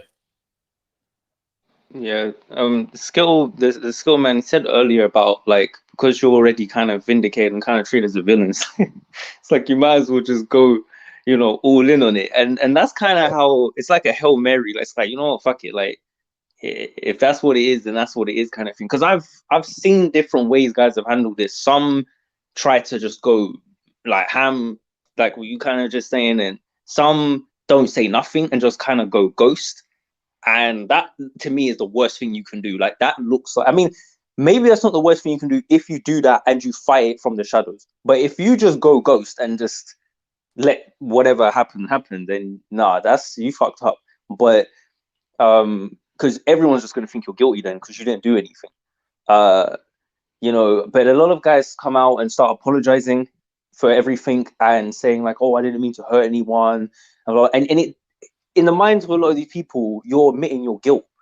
Yeah. Because I've seen what people say. They're like, oh, well, if he didn't do it, why is he apologizing then? And I'm like, yeah, but like, come on now. Like, if these people don't apologize, you destroy them for that too. Like, sometimes I wonder, because I don't even use Twitter, but this is where most of the stuff usually goes down. And I'm thinking, you people live in this world. You see this all day, every day. This is what you live for. You know what happens when someone apologizes, when they don't apologize, and everything in between. You guys know what this is because it's your life. So it's just like, I don't know, man. There's just a lot of people who are just pathetic and they've got too much of a voice. They just got too much to say. And unfortunately, it becomes this dangerous thing. Like, for people who, it's just, if someone doesn't like you, or if a large enough conglomerate of people don't like you and they have a social media presence, that's it. They can just create real issues, and I don't know, man. It's No, I agree. I mean, he's damned if he doesn't, damned if he does, damned if he doesn't, and it doesn't even matter now, regardless of what he does. If he's apologizes or not apologizes, because of the culture that exists today with the cancel culture, it don't even matter. Whatever it is that they can use against you, if they've already had a preconceived notion about you, or they've got a case about you that they think is right, they're just gonna run with it. If you apologize, you admit the guilt. If you don't apologize, oh, why is he not apologize at least? Yeah, bro. So there's nothing. I mean, lots of people have been cancelled, right? I mean, wasn't even Ellen? Ellen was cancelled. I mean, cancel culture kind of has come for everyone, to be honest. And the thing is It's kind of starting to come. And when you get to a certain level, in order to go through what these people have gone through, like Noel Clarke, in order to get where he's been through, there has to be an element of you're a bit, what's the word? Not taking no bullshit a little bit. You have to be in that kind of situation where, particularly when it's an industry which is not an easy industry to really make it and sustain sort of presence in that area. So sometimes you think a lot of these things can be misconstrued in a way which, again, sometimes you tread that fine line. And because you have that energy, it also transmits to other areas where, again, you really are treading a fine line. And sometimes I think it's just a case of that, with a bit of clumsiness, lacking the intelligence, it comes a complete, what's the word? Almost like a napalm effect. And this is what it's, for me, just judging from the outside, it looks as if it's the case where all these things have collided, and maybe some narcissistic traits here, it sounds like, I don't know, and then boom. But again, this is all conjecture because people be lying. I mean, what do you think is like what do you think is like the kind of future, I guess, with this cancel culture stuff? Like, how do you think this evolves in the future? Do you think it gets worse, or do you think at some point there'll be a reversal, like a pushback against it? Or yeah, I mean, I think it will. Gosh, I say worse. It will get worse. But what's happening right now? I'm seeing it now anyway. I'm seeing a pushback in regards to a lot of this BS. It's not strong enough yet, though, because when there's a massive opposition, when there's a massive force like this, there has to be an equal opposition, which is even as strong. But yeah, I see it still being prevalent for at least the next decade or so, waning out. I mean, but that's why I'm just like, I got to make sure that I secure myself and I cover my ass wherever way I could do it. But that's how I see it going. What about you? Yeah, I personally don't think it's gonna last that long. I've seen, I mean, even a lot of women are starting to get tired of it, and they're the main front runners for this stuff in a lot of ways. So, I think that the problem is that as more people make, you know, videos and put up things out there on social media that just kind of highlights the nonsense that comes from cancel culture, eventually, you know, and as people keep doing it, it's going to disempower itself because people are going to get exposed to it and they're just going to get, it's going to become numb to it. Like, all right, okay, more cancels, okay.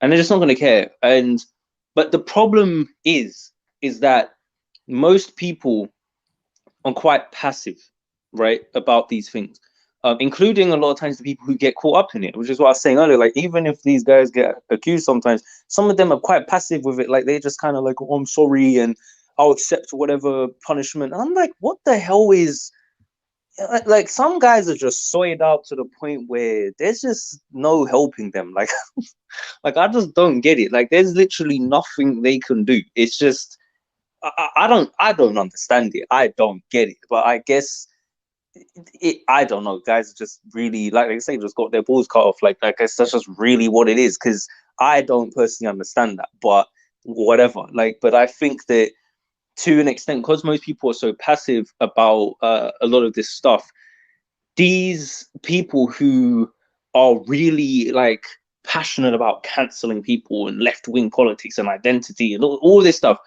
they are going ham. Like, they're not fucking around with it. They really are getting into these positions.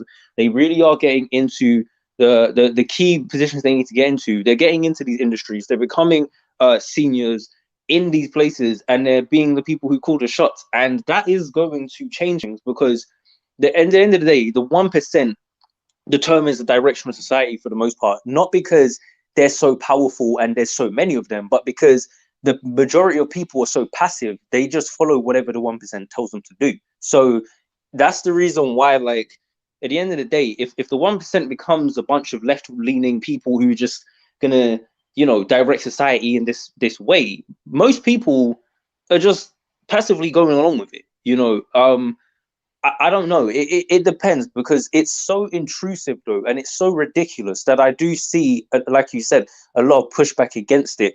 It's just I'm curious to what extent it will go because, you know, like they say, any reaction has to, you know, create an opposite, you know, equal or any action has to create an equal reaction, whatever. So to an extent, it's like, yeah, I can see that happening, but I don't know. It's one of those things where I don't know. People are so passive. It's hard for me to truly have faith that they'll do anything. I feel like he'll just get worse before it gets better, kind of thing.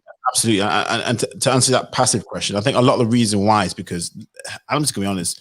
A lot of guys probably just think, and this happens in relationships. You know, when you're in a relationship for a long, long time, sometimes I can't be bothered with the nagging. I can't be bothered with it. So I'm just going to put up with it and say, whatever, yes, dear, whatever it may be. And it's just a case, I think, where a lot of guys now, it could be because they're in a position where they have something to hold on to, or they just can't be bothered to deal with the backlash that they know they're going to face. So I know a lot of guys, I think, even if they are passive, they know that's wrong. They know that's not the right thing to do. They know they should say something, but they can't be bothered with the fight and the argument or the pushback that is inevitably going to happen because the people who are like the 1% or whoever the small amount of minority in this situation, even though they're the loud ones. So because they're so loud, they look like they're the majority, but they're actually a lot of the minority, and other people are like, oh, fucking hell. But because they're so goddamn loud, I don't know, it just, people have become passive, I think, because of that fact. They just can't be bothered to deal with it. And that says a lot, though. But that says a lot. yeah, but the thing is that this is my point though. Like, throughout time, that's just, it's always been that vocal minority that's going to determine things. Like, if you think about, I mean, the vast majority of people, it's very rare to get a majority to also be loud on the same issue, right? And it's just one of those things because most people who are the vocal minority, they don't even entirely all agree on things, and they don't entirely all have the same outlook on things. Like, for example, one of the classic things, seeing as we're talking about, you know, women allegation stuff, would be even something like feminism. You'll get some women who say, "Oh, I'm not one of those radical feminists. And it's like, sure, but because the radical feminists are going hard and you don't say nothing, they basically speak for all of you, and they're the ones who are pushing policy through, and that policy is going to be associated with feminism. And so by extension, all feminists are going to be seen as supporting that because you didn't counter it. So, but because it doesn't affect them negatively, they don't give a fuck. Now, when it does affect them, that's when it's a problem. Like when you start getting these women who are cheerleaders, or you had it like with I think it was like Formula One, where they had I don't know if it was the girls that are there or something, Yeah, and yeah, I saw that. they had feminists, they had feminists coming for their jobs or whatever, and they were pissed, right? And that's when they don't like the feminism. That's when they say, oh, this is too much, these feminists are radical, blah blah blah. That's when it happens, when their money is affected, when they're bothered by it. But when it's just men getting whatever nonsense, they're just like, oh, whatever. They don't have much to say. And I've said it before to guys, because I have heard guys say, and I used to think this as well, like, well, why don't women fight against this stuff if they don't agree with it? But the truth is that it's not really women's place. The issue is that, because it's got into this point, like the issue is really that men are not strong enough these days to fight back against it themselves. And why are you expecting, like, I don't know, maybe, look, personally, I'm not, of that whole equality, blah, blah, blah. Okay. So to me, it's like, I don't expect women to do that. But I guess if you're a guy who believes in that, then I guess you should expect women to do something because you think they're the same as men. Like, but I don't know. Me personally, I just know that's not their nature and they're not going to do it. Because most of them are going to be risk averse. They don't want to have that conflict with other women. So it's not going to happen. And it benefits them as well in a lot of ways in their mind for it to be like this, at least in the short term. So it's that there's just so many things that work against it changing. And like I said, because a lot of the guys who really are the only ones that can truly change it, because a lot of them agree with it, that's another issue. Like in this case, with Noel Clarke, like a lot of guys are gonna be throwing him under the bus, like, yeah, he probably did do it, or blah blah. You know what I mean? So Well, I mean, it's his boy, like Ashley Walters, who's been known for quite a bit of time, he didn't even defend Noel Clarke. So I read an article on Sky, and they said that Ashley Walters said, "I support the women. Women should have the right to not be sexually harassed in or out of the workplace," which is true. But he said nothing about Noel Clarke because he's worked with him for a long time. He's good friends with him. He said nothing about Noel Clarke's a good guy. These allegations are nothing like the guy who I know. He didn't even say anything like that at all. All he said was basically throw him under the bus. I'm like, dude. And that's one of the things which kind of shows the difference between women and men, because men are we're quite individual. We always want to be that alpha. You know what I mean? We always want to be that guy. Whereas, so we always want to try and go on our own. And the rest of the guys who aren't probably like that, they're more, because women are more unified and together in like a social group. That's kind of how I see why women get things done, in a sense of their voice are always louder. We're guys, we're just more individual, and we're just more about, you know what I mean? I'm trying to be that one dude as opposed to being a sort of coalition. And that's sometimes how it seems. I don't know what you think about that.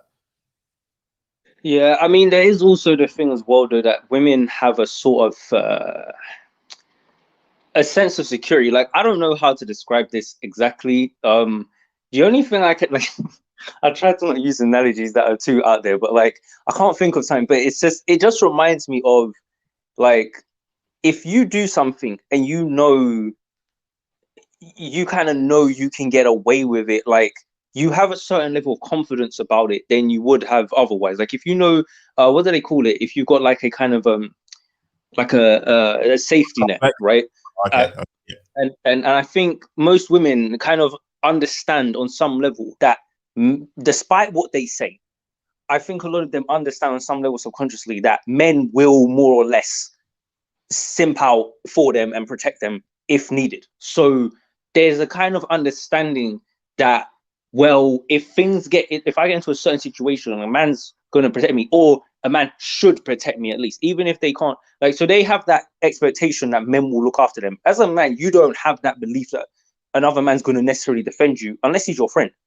And you don't just think some random dude on the street's going to come and get involved in your beef, or or that he's going to try and do anything, like, or a woman's going to do that. Like, you don't have that level of protection. And the reason I say this is because I think that plays into sometimes why there's a lot of that arrogance. Because I don't remember who it was, but there was some woman who was speaking. It was actually a woman, funny enough, and she was speaking about this, saying about how a lot of women they basically men have built like a fortress or something, and women are like standing in the middle of it, proclaiming, "I'm so strong and powerful and independent," but they didn't build anything. They just, or they're in the fortress. They just live inside of it, and they're acting like they're the ones who have power. And so it's like, it's not like as if they've created all this stuff to empower themselves. They're empowered by and protected by the guys who still value them. And so long as men value women, they'll always be protected. And I think they know that. So what I'm trying to say is that to do with your point, I think one of the reasons a lot of women stick together is, one, because they're more social creatures, and they got a bit more of that collective kind of mind and stuff, and they don't want to be socially ostracized. But also because they know that, like, I'm trying to follow what I was trying to say, but it's like they kind of know that there's a certain level of protection. I don't know how to explain it because I kind of lost what I was trying to say now. I know what you're saying. I know what you're saying, because and that's the thing, is that even the women who are staunch feminists and staunch, I'm equal to man, I'm above man, whatever it is, like they flipping proclaim these days. Even they know when the shit gets real, when there's a situation that presents itself, they're looking to guys. And sometimes I think I blame guys a lot of time for this, because even it's that instinct. This is where I think it just comes down to complete instinct, where it's hard to, I know, we all have the knowledge and we all have this ideology of, if we're equal, we should be equal, but it just becomes that natural instinct, almost as a hunter-gatherer protector, just to almost say, okay, they know that you're going to be ones protecting, and a lot of these guys are the ones who are going to step in these situations and, possibly get themselves killed or look to protect, because that's what guys kind of do. And unfortunately, women know that and they pick up on that. And that's how in these situations, guys get abused. And that's how guys get mistreated. And that's how guys get, run all over, because a lot of women know when they play upon it that regardless of what this woman says, what kind of bullshit that comes out of her mouth, at the end of the day, when shit gets real, I'm a woman, I'm a woman, I'm a woman. That's what comes out. And with that, here comes, all these Captain Save hoes coming out all here, all the ones who aren't initiated, and this is what it is, because again, I think a lot of times it's just how it is, how instinct. I don't think it's just about how we're taught. I do think there's a bit of an instinctive nature about that, really, but yeah, that's how I see it. Yeah, it's a bit like with. Sorry, yeah, go on. Now you can finish what you're saying. No, I was gonna say it's the same thing with guys. We weren't, as guys, see another guy in trouble, and I first thing to think, I need to protect that guy, in the same way as we're looking at protecting that woman. And it travels through into all sectors of society, where again, guys build, women will come. Guys like to do that. Guys build, women nest. And then when it comes to society as it is right now, all the laws that get presented, it's there to what? Protect women. There's laws that are there to try and protect women from all kinds of harassment. There's no laws really to protect guys from harassment. There's no laws for guys to protect themselves from false claims, like in Noel Clarke. I mean, where's his backup? Where's his defense? Where's his innocent till proven guilty? Where's the people coming out here saying all that kind of stuff? I will be honest, I've seen a few women come out and say this kind of stuff, so I'm not going to say it's not, but they're no way near as vociferous as the other side, which is saying, oh, he's done this, he's done all this, he's done that, he's done all this. So that's what kind of kills me the most. But it's how these things are, really, because it's just difference between how men and women are, isn't it? Yeah, it's just, I don't know, man. Like, I don't know. Like, for me personally, because I've thought about a lot of these things very extensively. I'm quite a futurist to an extent, so I think about literally on a macro how society can be shaped to compensate for, and accommodate for all these ideals we have. Because right now it's not. Like, if you're talking about equality, we do not live in that society. We live in this society that is, I don't know who it was I heard say this, but it was someone like, it was some fucking high IQ someone, but they were saying about how the analog of the world is not caught up with like the digital. And that's a very interesting idea. Like, what the idea is that, say, for example, like, we have technology that can do certain things at high speeds and can like make certain things convenient, but the actual physical world, some of the things we have hasn't caught up to that exactly, right?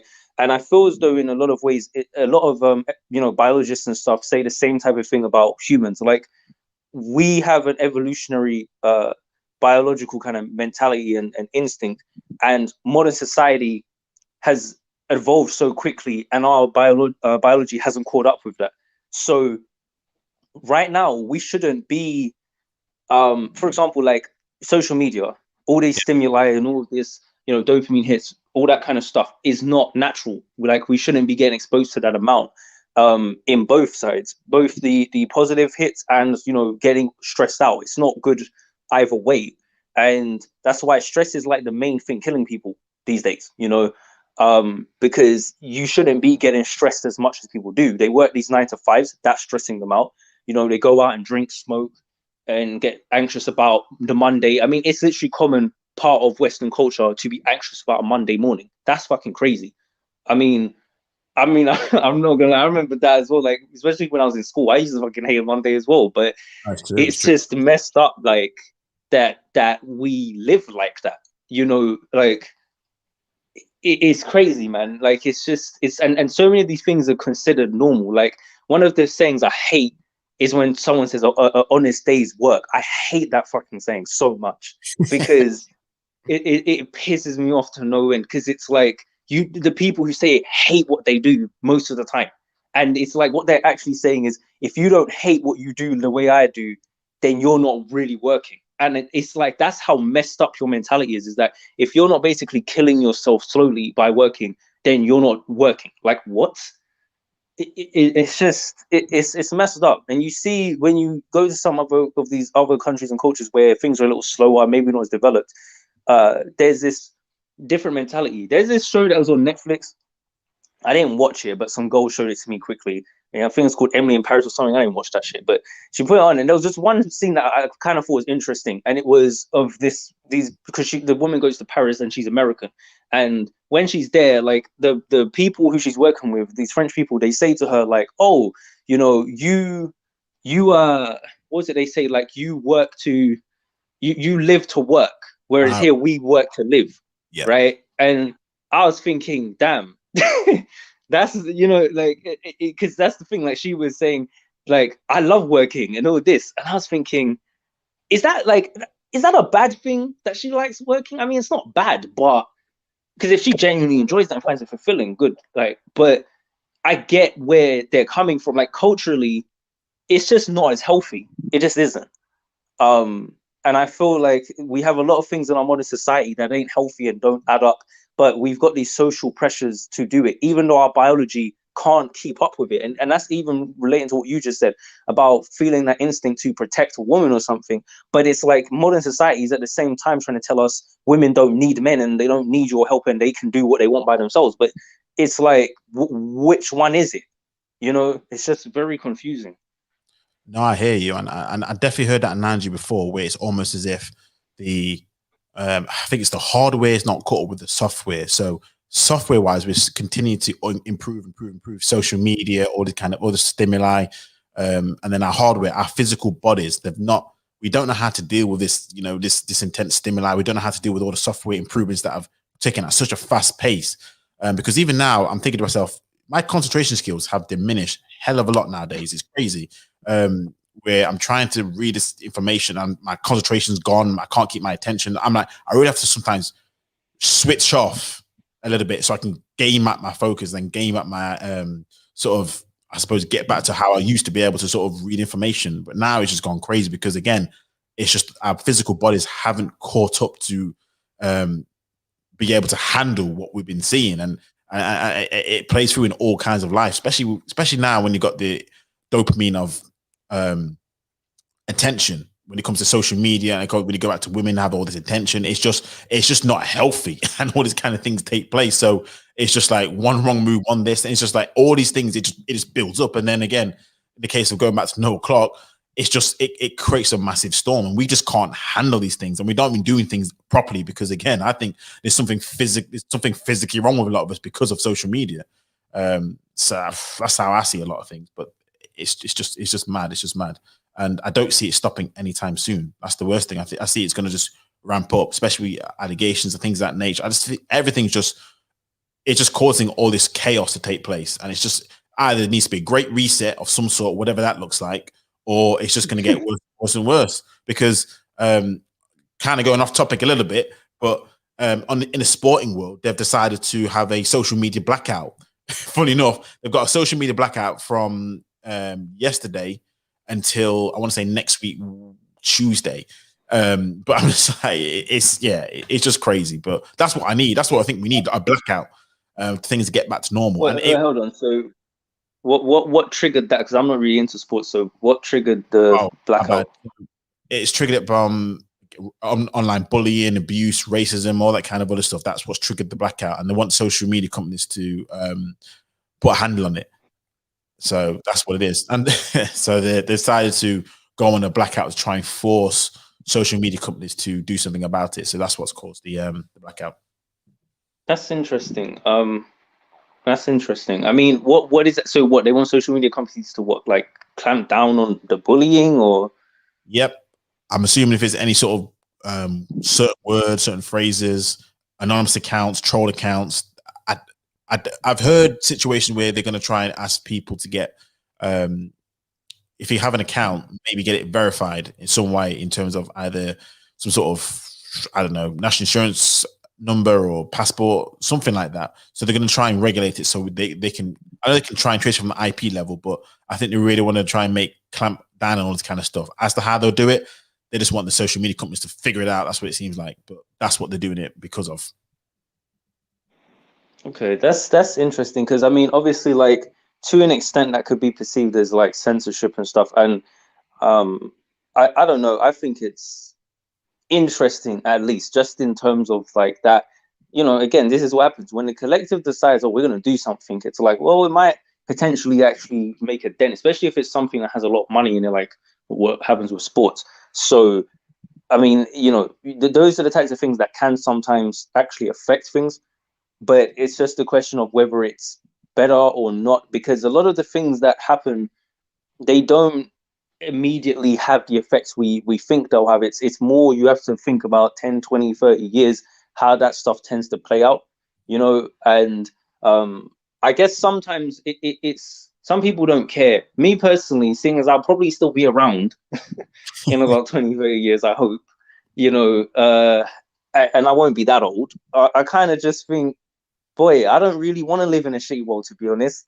You know, like, but I'm only one person. I can't stop it myself. But it's like, I think about it a lot, because I genuinely think that there has to be something that's done. Otherwise, it's not stable. It is literally unstable. Like, it is not sustainable, and it will implode, and it will crash. Like, there is no if or buts. It's a matter of when. Like, it literally cannot work. This culture we have right now, this kind of, you know, cultural war we've got going on, because that's basically what's going on. It's like this, you know, battle of cultures right now, between people who want to maintain conservative values and people who want to be liberal and switch up things and destroy everything. And it's funny, because there's like a revelation I came to like months and months ago to do with like the patriarchy, and I'm still not sure where I stand on this, but like, you know, feminists, for example, would say smash the patriarchy, blah blah blah. And for the longest time I was like, you know, a lot of guys, I was like, that's some bullshit. But then I kind of thought about it, and I was like, you know, the patriarchy is kind of shit, like, in terms of traditionally. Like, I thought the patriarchy is why boys my age would have been sent to war in World War One. Like, the patriarchy taught men to, like, the things that I think of as simping today is, those are patriarchal concepts. That's where they came from. And I'm thinking, you know, the patriarchy actually isn't good for men in the way we think it is. That's why it's actually ironic, because now when I hear guys in Red Pill Space talk about the patriarchy, like, we need more patriarchy, I'm like, that's kind of ironic, because a lot of the shit you guys don't like came from patriarchy. So I kind of find that interesting. It doesn't mean they agree with everything, but I've not really heard most guys address that. And I think it's because they just hear the word patriarchy and immediately think it's good. And I'm like, but hold on, let's think about what that means. It means that all this shit, like being conscripted, go to war or do your duty, like, it's not it's not you sitting at the top of the heap and telling everyone else what to do. A lot of you are gonna be the ones getting told what to do, you know. What made me So laugh? Yeah. On that note, you know, because one thing I was looking at in regards to patriarchy, I know we're going off topic. I'm going to bring it back in a second, but talking about that, because a lot of women assume the patriarchy is if all men had power. No, only a certain men had power. You know what I mean? A certain small percentage of men who had power, and because the women who were in those, either they were the husbands or you know whatever it may be, mistresses, and they thought they could have power, like these select group of men. All of a sudden now it became a whole men across the board, and you're like, whoa, the second. That's not really true. In a lot of societies run by men, it's only certain amount of men who have that kind of power or wield it, because men don't see men in the same way how I'm pretty sure women feel it is, where a guy sees a guy and think, yeah, you're a guy, therefore you can usurp my authority. No, we want to be that guy. So a lot of times I'm just like, man, the patriarchy sometimes it doesn't help all men in a way which I think people seem to make it out that it is the case. So yeah, I think it's sometimes it can be massively overstated, and I think with all things, it's just trade-offs. For every good thing that you have a couple of bad things, or for every 10 good things, there's a few bad things, and we focus on the bad things. So it's all about trade-offs. The question that you want to have today is, because the reason why they hate the patriarchy is because of the dating scene. And the dating scene right now, and it's really for the guys who can't really get anything on the dating scene. That's why they really hate the situation, because it's creating, I won't say the 80-20, but people say it's like the 90-10 rule and all this kind of other stuff where it's just the game is fucked. But some people that's good, because that must mean you don't have to be the guy that used to be 20 years ago. You have to get all your shit in order. You can just have, you know, a bit of game, and that's what it is. The game is completely fucked. And because of that, they're seeing all the negative issues. So they're saying the patriarchy must come back to get back into some sort of order. I think that's what a lot of guys look at, order. So I think that's how they see things, really. I get that, but then you know, again, like in relation to the topic, because these types of situations are happening because, ironically, because of patriarchy. I don't think people kind of get that. Yeah, because under the patriarchy, what would have probably more happened is it would have been silenced, because I forget the rule now, where you was actually allowed to hit your partner. Only for God's sake, you could hit it only under certain, not too hard, but there were certain things where the patriarchy causes, you could argue, more abuse of power from men in regards to how men used to act. Because people always say, oh, back in then it used to be two-parent household. Yeah, but you hear a lot of situations where men would abuse their women couldn't leave, women couldn't have a voice, women couldn't say anything. So I'm like, a lot of these things could still be legacy of the patriarchy. So I agree. Yeah, I mean, well, men could legally literally rape their wives, and I mean, like that was legal. I mean, I mean, I like, you know, and it's just like, obviously from the women's perspective, when they're saying patriarchal shit for women, I mean, for one hand, it protected them, but it's kind of like no one. Where's the kind of? I think guys have to critically examine, like, you know, we have to look at society and shape it around what. I just think it needs to be, like, to me, I just think it needs to be a meritocracy. And as weird as it sounds, because this is more of a liberal idea, in a way, I feel like I don't want things to be gender neutral, but I feel like there should be a period where we just try that and see what the fuck happens. Because I think the problem right now is we're not being truly equal. We're doing this half-assed, we're kind of equal, but men are trash, you know. And then it's like, and then what a lot of the red pill guys want is just a complete go back in the days, but then we're all kings. Like, that doesn't make sense, because you're not all gonna be fucking kings. Most of you are gonna be, like I said, getting told what to do. So it's like, you won't all get that. You're not all gonna have two wives and be having threesomes all day. And like, I don't know what guys think it's gonna be, but it's not gonna be that. You know what I mean? Like, it's not gonna be that at all, right? And it's. I just really looked at what the patriarchy was historically, you know, and I just thought, well, because I never look at the past and think I want to live there. I never think that. I'm always glad at the era I was born in, to be honest with you. Like, sometimes I look at the 80s and feel a bit jealous, but that's about it. I mean, you know, I feel like the 80s would have been a fun time to be alive. But other than that, I don't really care. And I just kind of think that there's a lot of romanticism, because maybe it'll happen to me when I get older, because I do have it even now, about the 2000s and early 2010s. Sometimes I'm like, oh man, back in the day, and wow, you know. But I think it's a lot of romanticism, and I think people are just picking and choosing what they think was good, and they're not really looking at it in the whole wider scope. Because the truth is that most of these things that we lived under were not so great for either sex, really and truly. I think today it's for the most part better. It's just that we have these really bad extremes, and we need to kind of level that shit out. And I think if we can manage that, mostly it'll be okay. But it's very difficult because the extremes are so they're pushing things so hard. Absolutely. Particularly the left.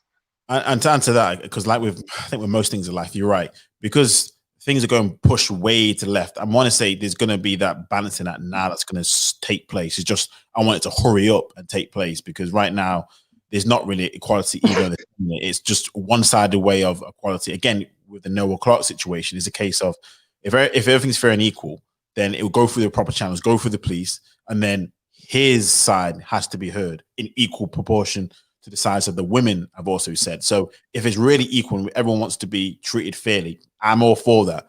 Then actually let it play through as it should do. But right now it's not the case. So it needs to properly balance itself out. But right now we're in that stage where it's unfortunately it's leaning too far to left, which is creating these stupid extremes. I'm like, flipping heck.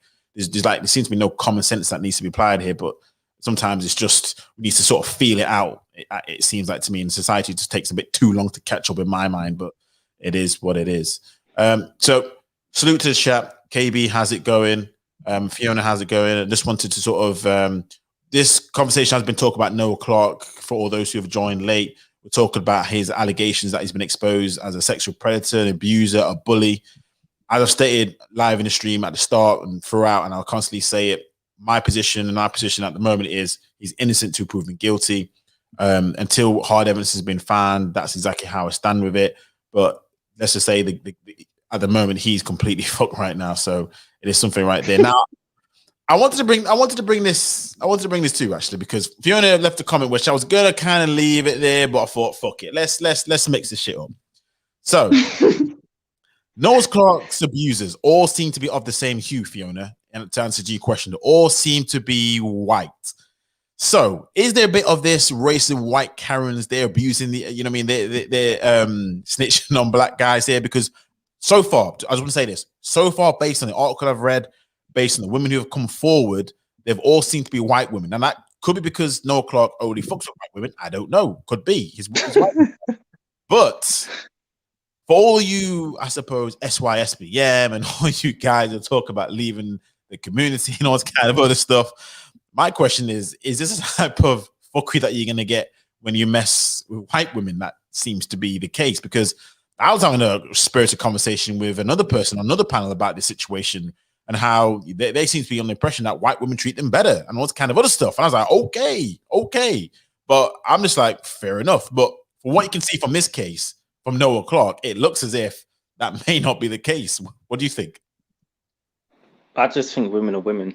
I think, I mean, like, it's just like, what's the romanticism over a skin tone? The thing is I've said it before. It's not the race. It's the culture. It's just that the reason why these guys are saying that, these white women, blah, blah, blah, is because whatever their behavior is, they just tend to find that the white women on average more closely fit whatever they feel comfortable with. So, like, if you're just if you have certain behaviors, like, let's say, for example, like, I'm just gonna be real, if you're a black guy and you're what would be considered beta, you're gonna have a bit of a harder time with the average black woman. Like, I'm just gonna be real, because I remember when I was younger, I didn't really get on with black chicks because they just didn't see me a certain type of way. Now, when that shifted, it was way easier.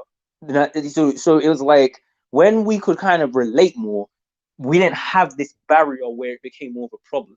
So, but before that happened, I felt like, I relate with white girls, I relate with this, I relate with that. That's how it seemed, because it's to do with just behaviorally what you're more aligned to. Now, there's some guys where they're just color struck and probably got some self-hate going on, and they just don't like black. Yeah, there's some guys like that, but I think the majority of the time it's down to behavior. Now, I didn't know, because I don't know tons about Noel Clarke like that, other than, kid or that. I don't know much about it. So I don't know who he's dating. You know what I mean? Like, to be honest, I'm not I don't know why, but I'm slightly surprised it's the white chick just because of the media he's made has always been quite urban and stuff. So Yeah, he's very. I'm kind of so it's like I'm kind of surprised that like I mean I don't know like you said he's married, but like is the woman he's married to white? Yeah, she's white. Yeah. Wow. I mean, I'm not gonna lie. Personally, like I don't really get the appeal of white British women. Personally, I don't know. I think they're kind of dry. Like, like if I'm gonna go for a white girl, I'm gonna go at least for an Eastern European or something. Like, got something going on. Like, I don't know. I think it's kind of, but whatever in it, to each their own, I guess. But I just don't.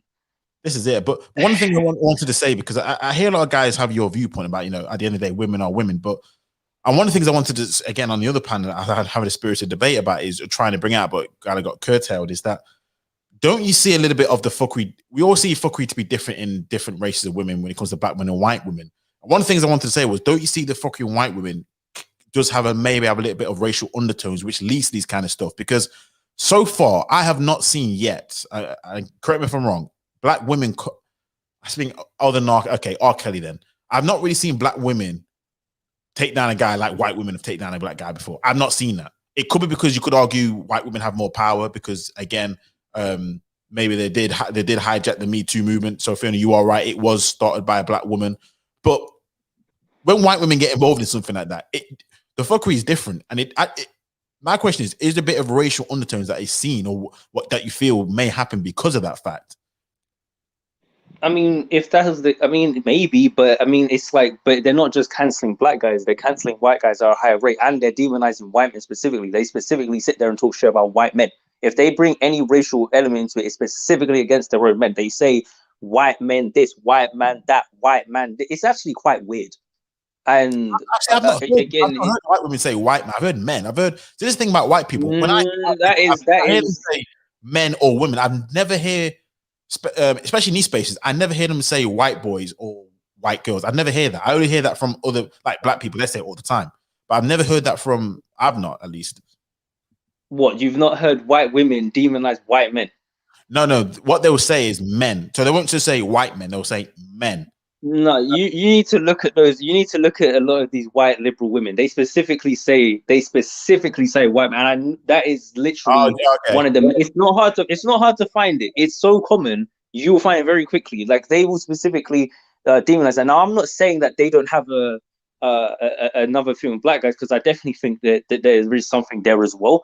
But it's, to me, it makes more sense for them to throw black men under the bus because we're not of the same race rather than white men. I just think it's weird. But at the end of the day, I think a lot of white women in general are just they're hyper feminists, a lot of them. So I don't think most black women tend to be as, like, I don't know how to describe it, but white women, because this is a society where it's mostly dominated and has mostly a lot of white women in it, it's like they kind of are schooled and understand how to use the system. It's something black people in general don't do very much. Like a lot of black people don't know their rights. They don't know what to do in court. They just don't know a lot of legal shit, just a lot of things. And I think that even applies to the women.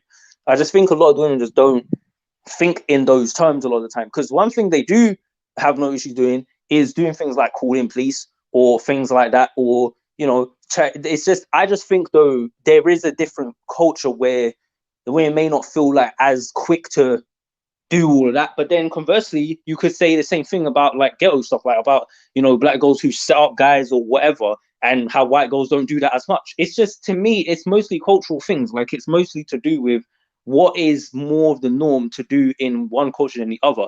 I don't think that, I would never sit here and say that one particular race of women are less likely to do fuckery than the other, because that's just not the case. They all do something. It's just that the methods are different. That's it. There it is. That was going to say, the methods are different, and then that's how it plays itself out. Because, like you said, like black people, and let's just say the police, for example, never went hand in hand, didn't it? So a lot of times, the fuckery will be different because they will stay with you even during the mess, and that's how one of the black complaints is about black women always put up with these ain't shit niggas and that kind of other stuff. Whereas with the white women, again, they'll go to the police probably double quick time. So that's what I'm thinking. The fuckery there's still fuckery, but it's just different and it plays out different, which is why sometimes a lot more high profile black men, especially in the media, get taken down by these white women because the fuckery is different and it plays itself completely different. So yeah, what's up, KB? I don't know how much Yo, the stream you've been seeing, but yeah, happy evening, bro. on it. Evening. Evening, bro. Sorry, I've been a Myth Twist. What you saying, bro? Hello. I've been. How you doing, bro? I've been away. It's been a bit mad still the last couple of weeks, but yeah. Do you know what? I didn't even I came off class thinking, yeah. Do you know what? One of the boys are going to be live, and he was. I just went straight live. But bro, what's going on with Noel Clarke? I missed the beginning bit. What's happening with this accusation? What's he supposed to have done? A hell of a lot. So the accusations have been about 20 women so far. 20. Yeah, 20 women have come out. Some of them have actually put the names to it. So the actual industry women, it's all regards to sexual abuse.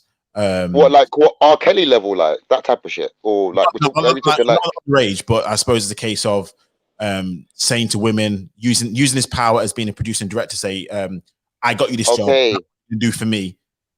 And the women are like, what do you mean? Are we're gonna fuck, all that kind of other stuff? Taking indecent images of women in uncompromising positions. Also, this thing that he did about sex scenes, which the women felt that they were completely, what's the word, not protected in the sex scenes in regards to like, exposed. It was unnecessary. Right. Innuendos coming onto women forcefully, sending them dick pics, unsolicited, that kind of. So it's all them kind of things which he's been accused. So yeah, it's mad. And again, I was saying it's not just women. I mean, his boys also haven't held his back on this. So people who I thought he was close to, they've not really sort of come out and defend. Backing it. Nah, one I've seen, quite a few of them have thrown him under the bus and not backed him. So, oh no, that's what it seems so far. Yeah, it's right now he's cancelled. Right now he's cancelled. Bro, I didn't even know, bro. Like, because I didn't even know. I didn't even hear or nothing. Because I hear you guys talking about race and that. What was all the girls like? Was the women different races or something? Well, no, the ones that I've seen are all white. So the ones which he's yeah. So I was just saying, is that part of the fuckery of white women where it becomes different? Where as a black guy, let's be honest, you have to be a bit more wary if you are going to do that kind of stuff. That listen, they're more prone and more likely to do it. Myth Twist is of the opinion that obviously it's all women, but the methods are different. He did say, but that was kind of where we got to in this point. We got to, yeah. I could hear that last, from when I joined in the chat and that. Right, yeah. That's mad. But I will say, I mean, Myth Twist, I agree with you. Do you know what? Myth Twist, I love the way you break things down, because you're saying answer and you'll say both perspectives. I love it, So I agree with you too, yeah. But I do feel like white matters slightly. Like, I'm not saying it's really like one set of women are worse than the other. I just have this special, I've said this before, we've been talking though, this extra mistrust with white women, because it does seem like they do go extra hard when they want to throw under the bus. But I agree with you, Myth Twist, though. It is partly they do have the numbers advantage. They do have the societal backing advantage. So it does feel like it's worse, though. That's true. And also, it is different in our culture because we've kind of got it kind of falls in the no snitching culture thing, but it's a bit different. And yeah, you're right. It does include our women still. If I'm honest, sometimes to their detriment. I ain't even gonna lie, because we know some black men are fuckeries. We're not gonna lie. But I do feel a bit like you, white matters. Just maybe it's my personal experiences though. But I think that them women, I've said before, white women, I don't trust them at all, bruv. Like, I don't trust them at all. It does seem like they're gonna go extra hard, especially when they throw black men under the bus as well. Yeah, because aggressiveness, and then when it comes to a head, it's like, yo. You're done. So yeah, it's that cultural thing in it where again, there's all levels of fuckery because everyone has it, male, female, but it shows differently where it just shows that in different ways. And Noel Clarke is classic example of how it comes out. Hi Fiona. Do you know what? No, it's not about come out and say it. I wasn't dissing. Of course I will say some black women protect us. I'm not going to say you all the general protect us, but a lot of you do. Yeah. That's fine, Fiona, but that's not really what I'm trying to say. And if you notice, what I mainly did say is that I don't trust white women the utmost. So I'm not saying, hi, you're right. I'm reading your chat. So me personally, I think I said this on my channel. People like, again, my personal experience, the sort of Asian women are like copying white women. They're throwing us under the bus as well. What I will say, and I don't know, again, if you've experienced this, but when it comes to those women, in my sort of from vision, they seem to, when it comes to us, it's like they have a silent understanding that, yeah, we need to be the we need to be the boogeyman sort of thing. That's why I do side with you slightly more white matters, because with us, it's like there's an extra percentage to like, yeah, let's get at this guy. But yeah, just that was me to come in just a bit like, yeah, because this is interesting, cracking boys. But I've stopped here. Back on. No, Good topic as well, as usual, bro. I'll take away, Mister. Take away. No, I was gonna say, like, I definitely don't trust white women very much. But the thing is I don't trust most people very much. Men, women, I just don't trust. Fair people. play, So fair play. it's hard, but if I, like you said, I don't trust a lot of white chicks as much as well. But again, like, to me, there's something that precedes this racial thing, and it's the like, I think sometimes, like, it cannot be understood how important culture is in something, because this is the reason why, regardless of what skin color you have, some people who look just like you, and I had this myself growing up, there was just certain black people at one point I didn't relate to. Like I said earlier, when I was at a certain point, I didn't relate to a lot of black girls. I just didn't, because the way I'd grown up, it wasn't, I didn't relate to them. I related more to a white girl. Then I got to a certain point where I started to, you could say, we get more in touch with blackness, blah, blah, blah. Then I could relate to them. Now it's not the same. Now I can chill with them. Now it's like I get them a lot better. That had nothing to do with what skin tone I was, because I was born black. So it's not like I was white and I suddenly changed skin. It was just a cultural thing where I didn't feel was relatable to them. And then when that changed, it was different. I could understand their perspective better. Even some of the things that I might have as an opinion, like, or some of my interests that they might have thought, oh, that's lame, or that's this, or that's that. When it's related through a certain lens that they can relate to and understand, then it's not so bad. And that's something I've learned, is that it's all about relatability. To do with these things where these guys are having these issues, another thing as well is you have to look at what types of, it's not just the skin color, what type of white woman is it as well. Like, I mean, not all white women are exactly the same. It's the same way, not all black women are the same. Like, if you're dealing with some hood booger black chick, and then you say, oh, well, she got me tied up in this and that and blah, blah, blah. And it's like, well, is it because she's black, or is it because of where, again, the background, the culture? Like, I'm more focusing on that, because to me, that tends to be the biggest issue, which determines the behavior, not really the skin color. All right. Well, let me ask you a question. So let's say there's in your opinion, going off that, because I agree with you. So let me poke into it. So say you got a white chick that's growing up around, let's say, around black people. So she's black influenced, black culture. Yeah, even though she's white colored, yeah, she'll have that certain culture. Do you think, or in what you've seen anyway, observed, that she's less, and say she likes the whole thing, she likes black guys, she dates black guys, whatever, she got a black baby father, whatever, yeah? Do you think she's, the type of ones? Do you think that type of white woman is less likely to have that throw black men under the bus type culture? I'm just asking, what, in your opinion, because I've got an opinion on it too, but do you reckon they're more lean towards? Do you know what I mean? Anyway, go on, bro.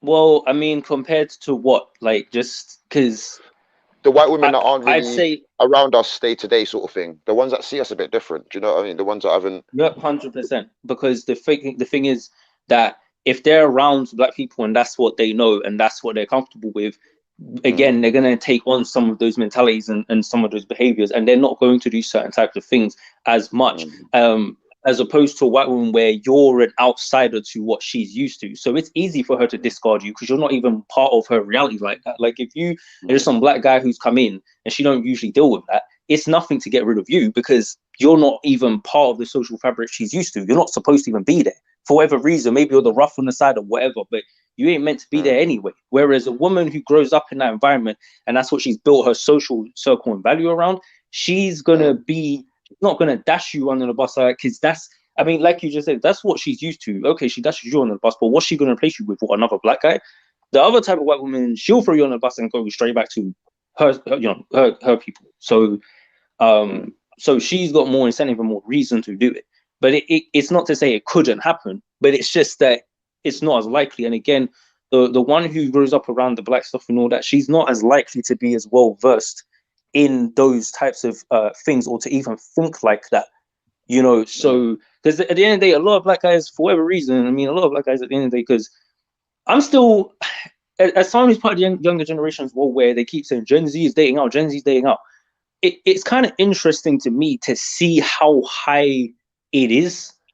You know, Bruv, like it's surprised me, you know. It's like it feels like almost every other couple's interracial. I mean, it's probably not that high, but it feels like it, bro. But yeah, go on. No, I was going to say like that's all that high. go on. You know, I was going to say I've been looking at some stats and serious. I mean, this was not just before Generation Z. This was millennials, and I think altogether it's like 40%. That's quite high. But you have to. But the thing is, like, I'm just a believer in the fact that most guys, I do not believe that they have self-hate. I just don't believe that, because I've found that I don't really care to, like, I don't have a thing where I'm like, I have to specifically be with this type of woman. So what I found oftentimes with a lot of black guys is that they're more gung-ho for that than I am, even at my age. And I've found that I usually look at them like, what's wrong with you? So, but a lot of them are like, so that's why I'm saying I kind of find it odd, because I'm just thinking, what's going on there? Like, because a lot of black guys from what I've just seen don't have this strong preference for outside. There are some for sure, don't get me wrong, but I'm trying to understand where this is coming from, because I don't see it that strongly. Like, so I'm thinking there's some, I don't know if there's like an average age where this happens or what, but it's just, I'm trying to understand where that's coming from, like, because I don't get it. Maybe it's because I'm in London. In London, I don't know if the stats is the whole UK or what it is, but I don't know. I'm just Do you know what, bro? I hear you though, because I feel kind of the same. Because obviously, like, why am I fall obviously into the millennial bracket. I'm in 30s, and the people I know personally, like of my age, a bit older or a bit younger, they generally are either married to now or long term with, or generally have like white women. I agree with you with my immediate, but I see on the outside, I do see what looks like quite a few. I don't know where it's coming from either. What if I was to look at it? Yeah, I think, who's not being honest, Fiona, out of interest? He's saying I'm not being honest.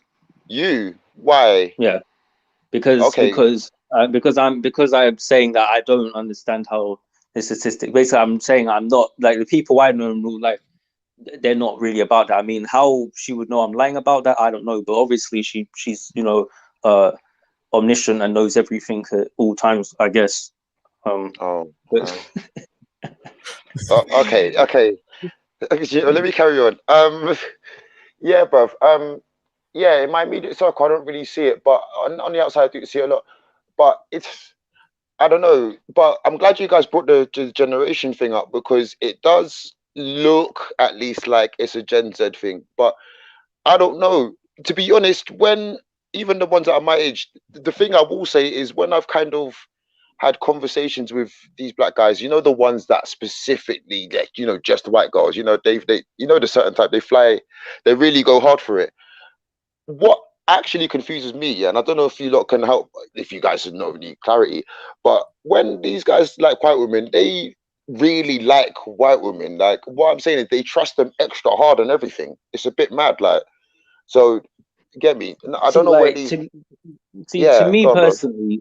me personally, I just don't like seeing guys getting all butterflies in the stomach over that period. I don't care what the hue is. I don't get it. This is, I think, what a lot of guys probably don't understand with my perspective is, I'm just equally across the board, like, fuck it all. Like, all of you lot, just, you're done out. Like, I don't I don't have this, like, it's just whoever's doing what needs to be done right now, cool with it. If you're black, you're black. If you're white, you're white. If you're Asian. But I will say this though, in terms of, like, if I was having kids, it definitely wouldn't be a white woman. I know that. That. That's for damn sure. Like, I would never, like, you know, even when I said earlier about Eastern Europeans, I'm just talking about, like, just chilling, whatever. Like, bro, I ain't about to be reproducing, having a family with a white woman. It's not happening.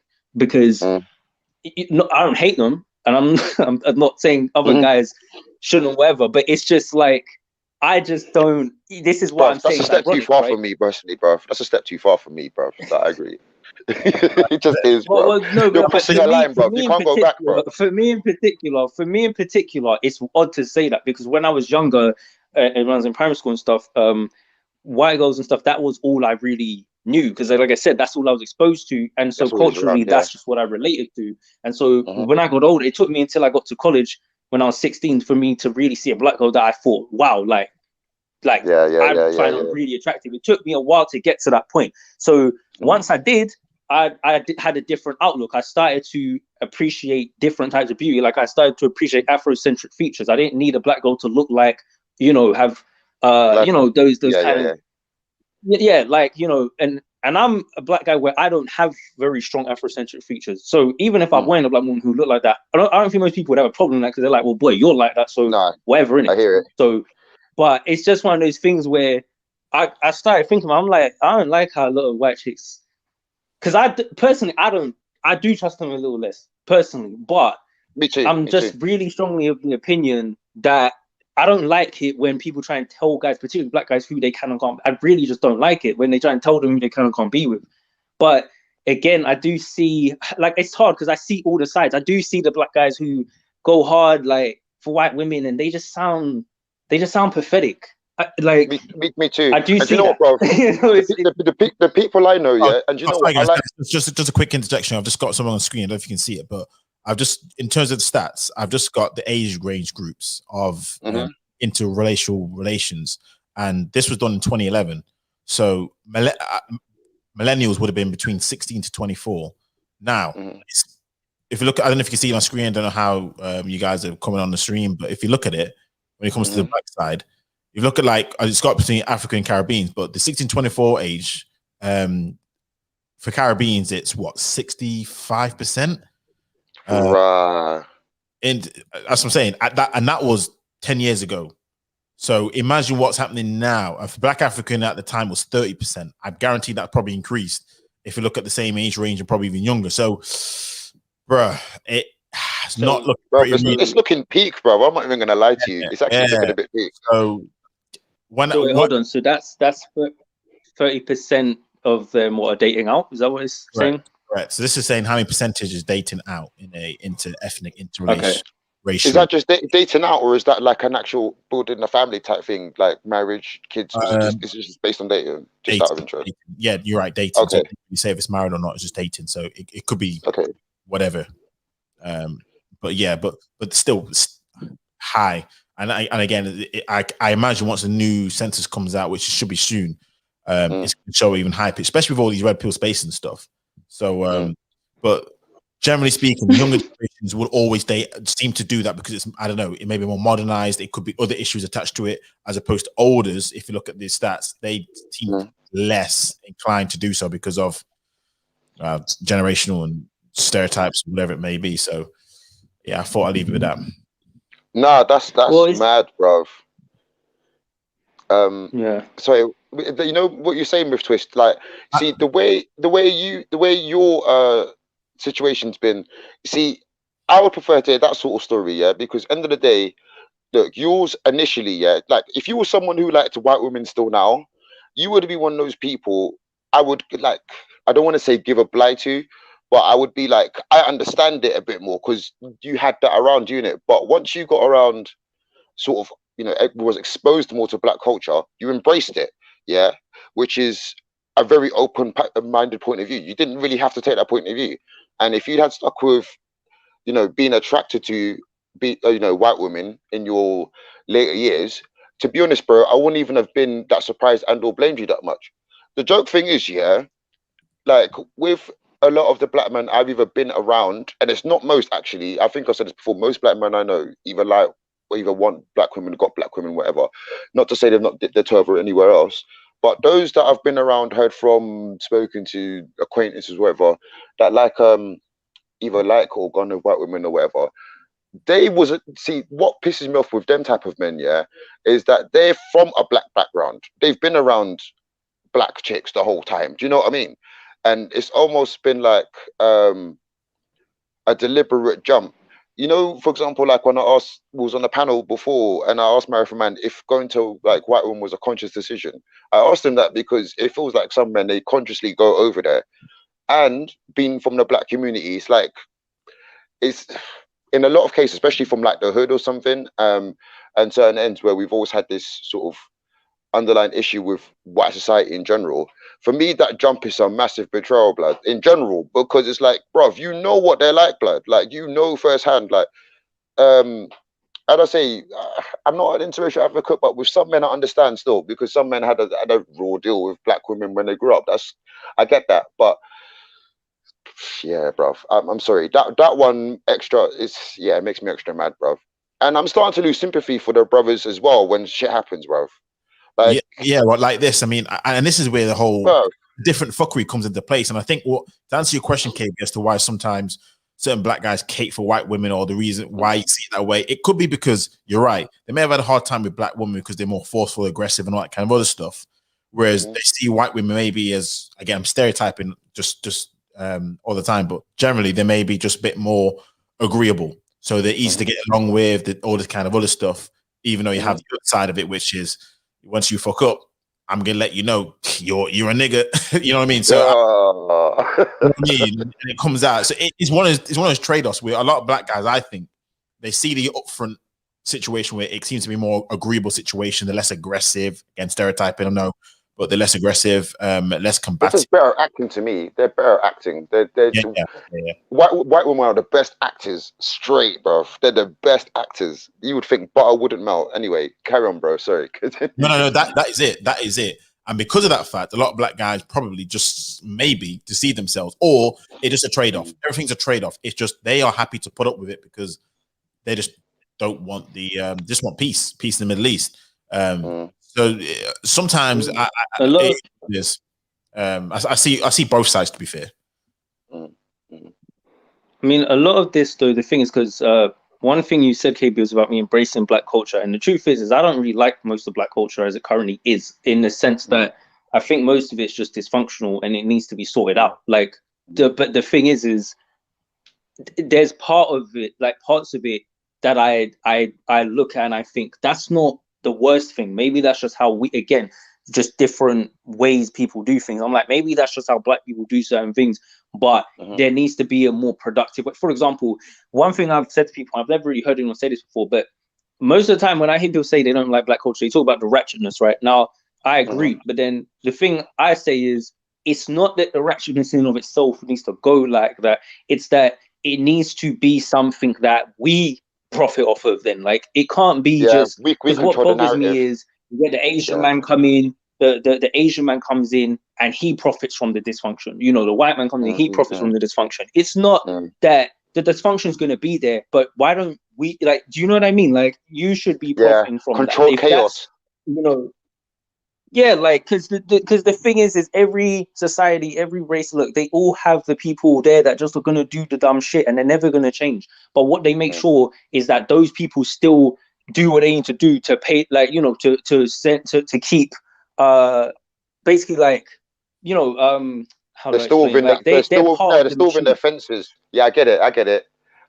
Yeah, like, it still benefits the people who are above them. And I think, like, for us, for me, the black fuckery doesn't benefit me right now like that. You know, it doesn't. Like, it benefits a white person more than it benefits me. It doesn't really help me very much. So it's like, why would I care for it? Do you get what I'm saying? Like, it's just one of those things where, now, it can work for you. Don't get me wrong. Like, I've said this before, even the black man fit, in a weird way, is kind of an example of that, because if you do your shit properly, and you could do well, and you do well in this space because of just how much dysfunction there is. In a weird, that's why again, people see the dating coaches and all that, they profit from the dysfunction, like, you know. But that's, to me, like, either fix it or... Let me ask you a question. As you're saying that, bruv, because that's a really good answer. Yeah. Do you think this? Okay, can we, because it's past 50%? Can we say it's an epidemic? First of all, what's past 50%? The dating out, you know, the sort of, is it past 50%? I swear you said it was 60 something, no? White man, well, or was it 40?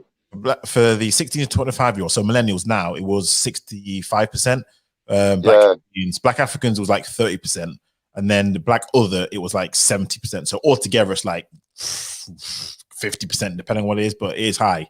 It's high. Right. If you're in Caribbean, black Caribbean, Okay, we'll just Well, basically, what I was going to ask you, yeah, is, for example, like, I agree with you, Miss Swift. There's certain bits of our culture that isn't good. Now, for example, you know, the section of black men that date interracially with a kind of agenda and all the things sort of saying, doing it for the wrong reasons, basically.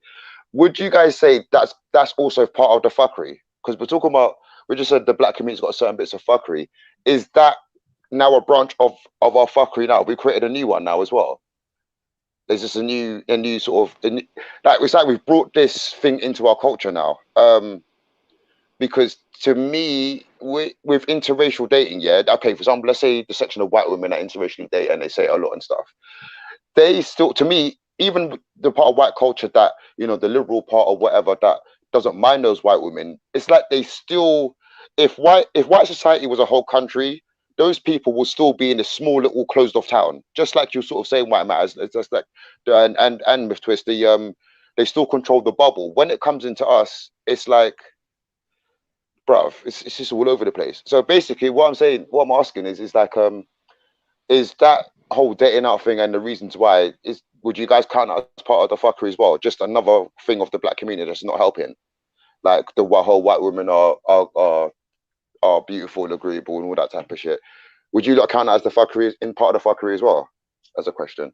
I look at it both ways. I look at it as part of, that's the output of the fuckery that happens in the black community. So I see a part of it as a lot of black men and have said, you know, I can't be arsed with it, so I'm just going to date out because that's going to be a way of me getting out. It could be because, again, high status, high fame, therefore they can, you know, they've got out of their conditions wherever they've been living, and then they can, you know, get that elusive white woman who can take me to be accepted into high society, that kind of stuff. So I think there is a part of that.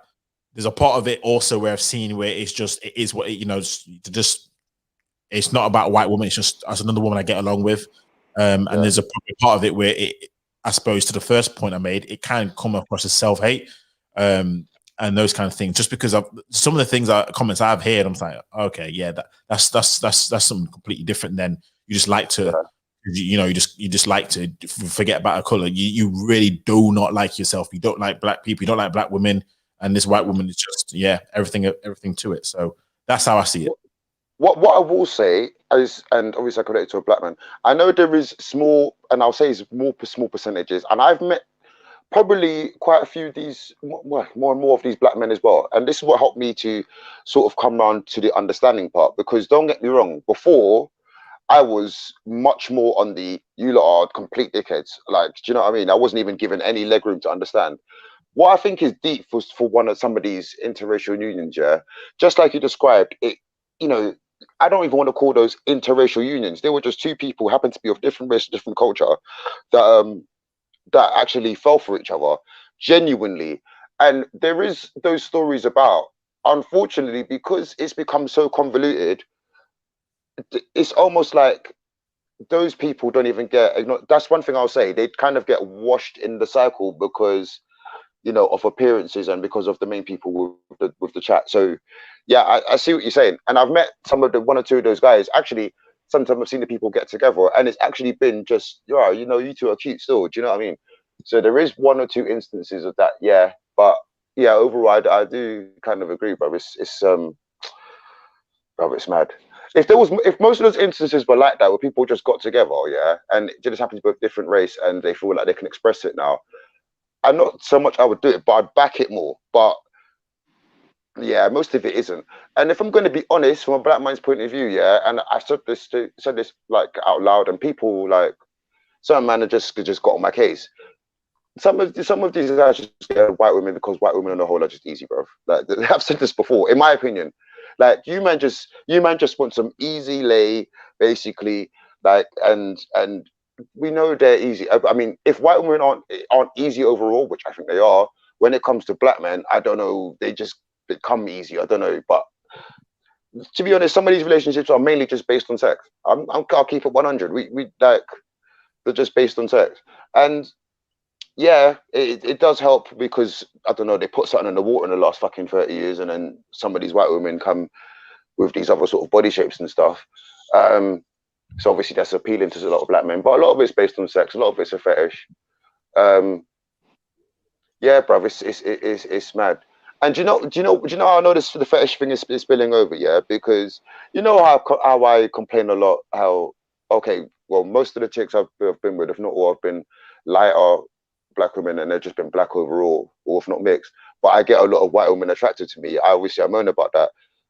You know what? There must be the whole fetish thing with us is either ramping up or just as there, or because I'm finding, yeah, and not only I'm finding white women attracted to me, I feel like they're getting younger and younger, bro.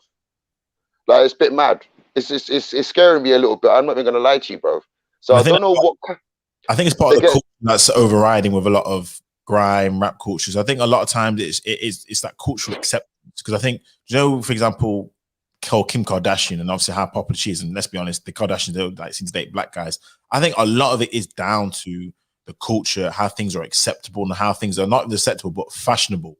And there is an element of that where people, because I see black guys seem to sometimes date these same type of white women or whatever it may be, but they all seem to have that look. And it's like, yeah, they have a look. They do, they that do. white woman likes black guys. I know she does. I know she does. You know what I mean? You can sense We it, talked can't you? about this before, bro. You just know, bro. You just No, know, you just know. There's some of them. It's like we said this before. If I give me an hour, I'm drawing you. Like I'm getting something. Give me an hour. Give me a couple hours. this is Like it. I'll be in the yard still. You know them ones. So So I yeah, definitely I do agree. see the fetish part, and then again with these spaces, I'm seeing even a self-hatred part as well, and just venom. Mm. I know it's just venom towards black women as well, which is also coincided with. So Yeah, that's why I see it. Like it's just it's crazy. yeah. No, I agree. And you know what? Again, those are the sort of ones. Then I'll start to have less understanding, have beef with you because okay, if you like white girls, then do you know what? Then whatever, what floats your boat. But it's almost like with some of them, actually, well, what sounds like quite a few, but I don't know. You can't really measure this, I guess. Um, it's like because they like white girls or non-black girls, it's like they have to speak badly of black women, and it's like, bro, it's just probably better if you don't mention them at all.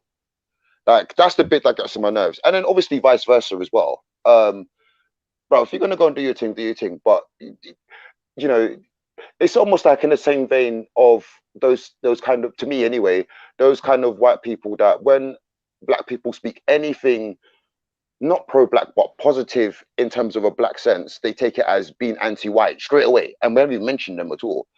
And some of those black men do that. They relate it straight to black women, and it's like, bruv, we hate women blanket covered because black men more than anybody get blanket stereotyped, yeah. But why are you doing the same, bruv? You ain't dated every black chick, fam. Like maybe it's just the ones you're going for. Because I've had fuckery ones, I've had nice ones. Sometimes I've been fucker. I've said this before myself as well. So, bruv, either where are you meeting these chicks, or you're just going for a certain type of ones, or what? Because I've met all different types of black women. Like, do you know what I mean? That really annoys me when I just hear, "Oh, black women I are mean, this, black women are that." well, I mean, the thing is, though, is that at the end of the day, like, because there's always a pushback against generalizations, but I don't understand why. Because in order to, if you agree, like, if you put any stock in statistics, you basically accept generalizations. So the way I see it is, if you're hearing a general opinion on people, it's like, boy, well, this can't be some shit people making up. If I'm hearing guys in other parts of the world saying similar things, then there's something going on here. And I don't just view that with women, I view that with everybody. Like if I'm hearing that there's a general issue that's going on somewhere and it keeps popping up and it's the same type of thing, it's like there's something that needs to be addressed. Like, and the way I'm seeing it is I'm a very objective and fair person. And I'm seeing here and I'm thinking, boy, there is definitely some fuckery going on here. Like this needs to be sorted out. And the black community in general has got issues. Like a lot of black guys have got issues. It's not just the women, it's the guys as well. But the thing is Agreed. that the thing is though, is that guys get called out all day and all night. You know, now when the women start getting called out, now it's a problem because people don't, it's always an issue to call women out about fucking anything. And the thing is that it's gotta get like, you know, me personally, I don't know. It's like, which one is it? Because then the guys like they don't do that and then they go off and do whatever. Then they get criticized like, oh well, you're dating out and da da da da da. And it's like, well, it's like I don't really know what guys are meant to do because it's like no one's helping nothing. Like no one cares. You know, before there was any type of Red Pill content, no one's giving you advice, no one's telling you what to do. And like I said earlier, you might not be in here, KB, but I was saying to White Matters before earlier in the chat and when I came up, like a lot of guys, believe it or not, don't have the level of social intelligence to be able to navigate these situations properly. And a lot of times they'll just get stressed out and just not know how to handle these things. You know what I mean? I'm saying this as someone in my early 20s. I'm not even old, but it's like I can see this. And even a lot of older guys, they don't know sometimes what they're doing. And I, like, for me, it's weird because I've always been very socially adjusted, but I get it. Like I have, you know, friends and stuff. I can tell some people just don't get it, and they're not bad. It's just they don't get certain things, and there's so much nuances to it. Like, you know, black culture in general.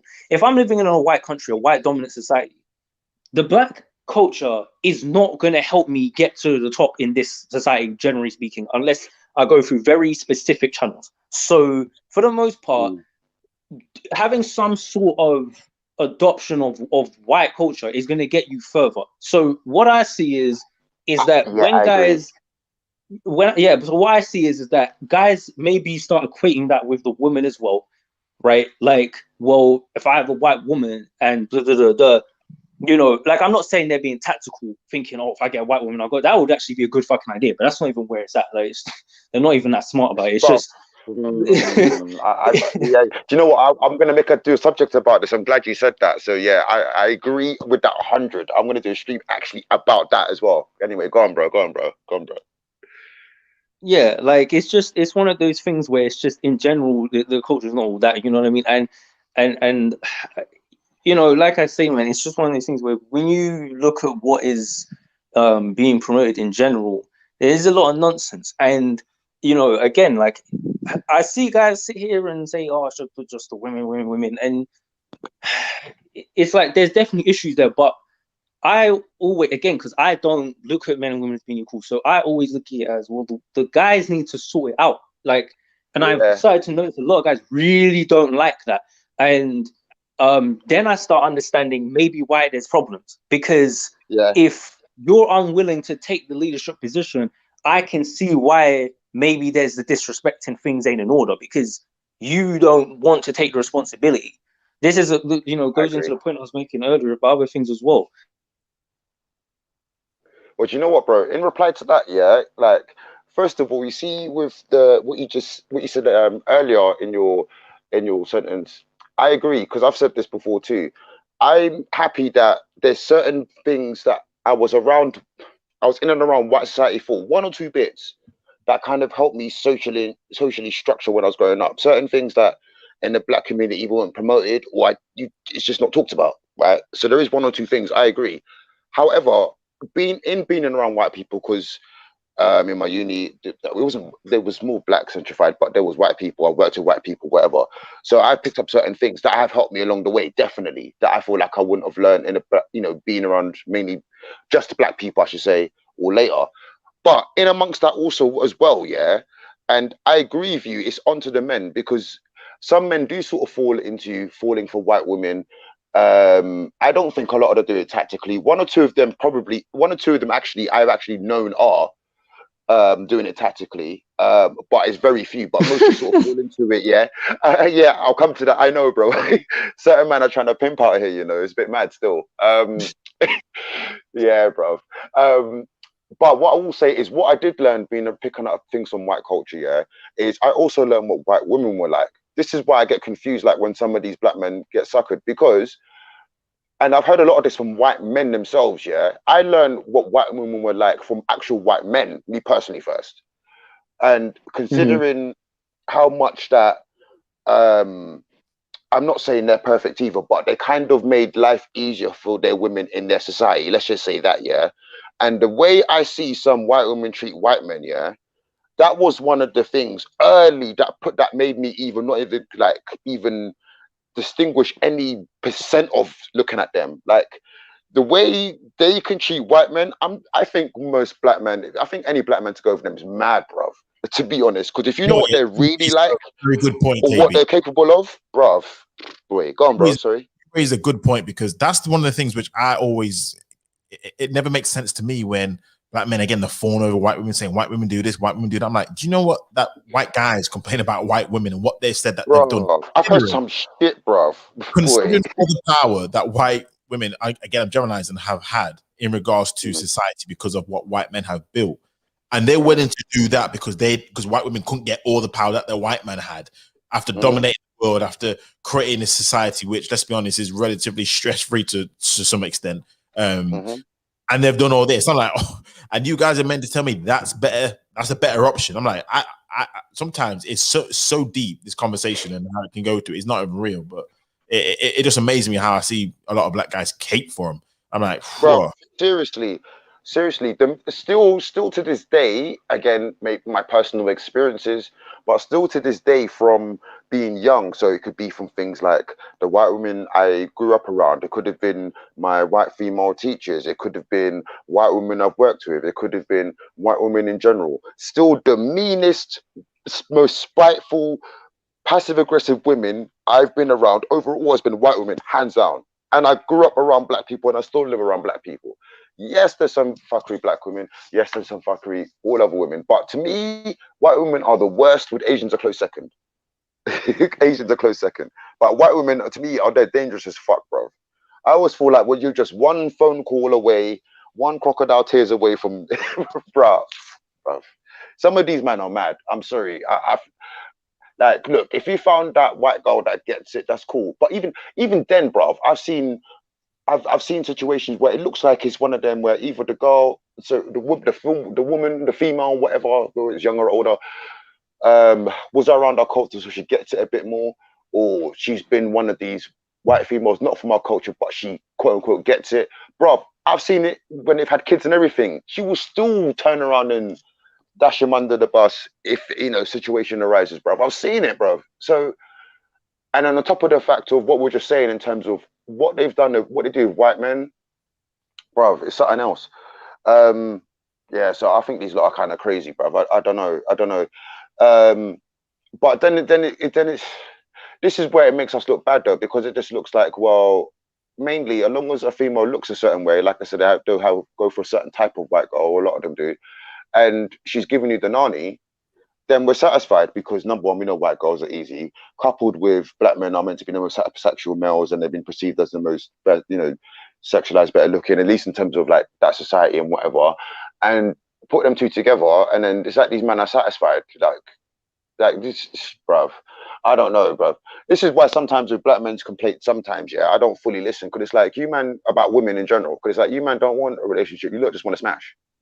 You lot just want to smash, bro. Like, so if you lot just want to smash, I don't even want to hear no complaints, bro, because then the game's the game. If you want something serious, then you can have these complaints. Just like you said about the manosphere. Personally, a lot of the manosphere, bro, I really started to dislike it, bro, because it sounds like just a bunch of no pussy getting people. Like, men, you lot just don't get no chicks, bro. That's all it is. You lot just can't get no nanny, and you're just moaning. So you went to the notoriously most easiest women that will give it up, and then now because they want to present themselves in a certain way for you lot are happy. So and that's it. And I brought up this comment for that point, because I hear a lot of black guys talk about, when they date out, they can get this and that. And Fiona brought a comment here, and I laugh because you know what kills me with this Noel Clarke thing. I'm like, some are fat, some are thin. I remember being young, and this white guy, one of my white mates said to me, "Oh, black guys like fat white women." I was like, what? Nah. But when I grew older, I was like, shit, you know what? A lot of black guys like fat white women. I don't know what the hell that is about. Honest to God. There's a conversation about there's a series that I don't like her content, Symphy G, about who black men choose or who they choose. And some of the pictures you see, it just some look like Margaret Thatcher. It is just a mess. And do you know when you go back to Margaret Thatcher?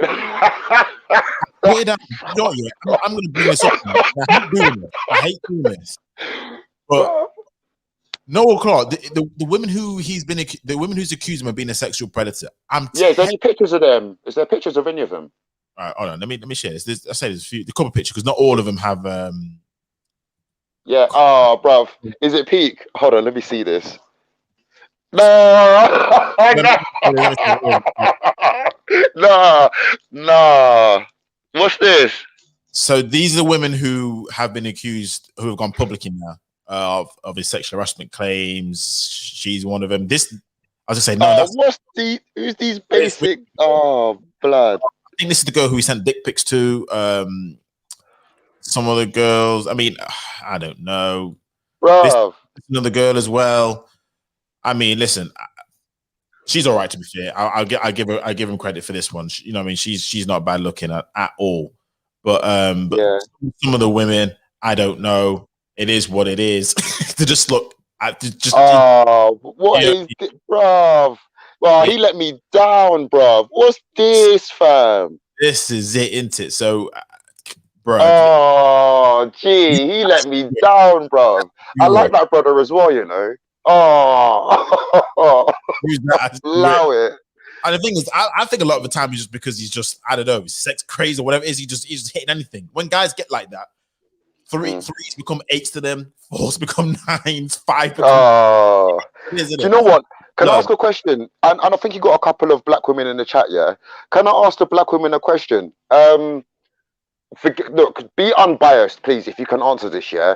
And just from a gender point of view, is Noel Clarke a good-looking guy from a black woman's point of view? Forget this situation. Don't be biased. Please, if you can answer, is he good-looking?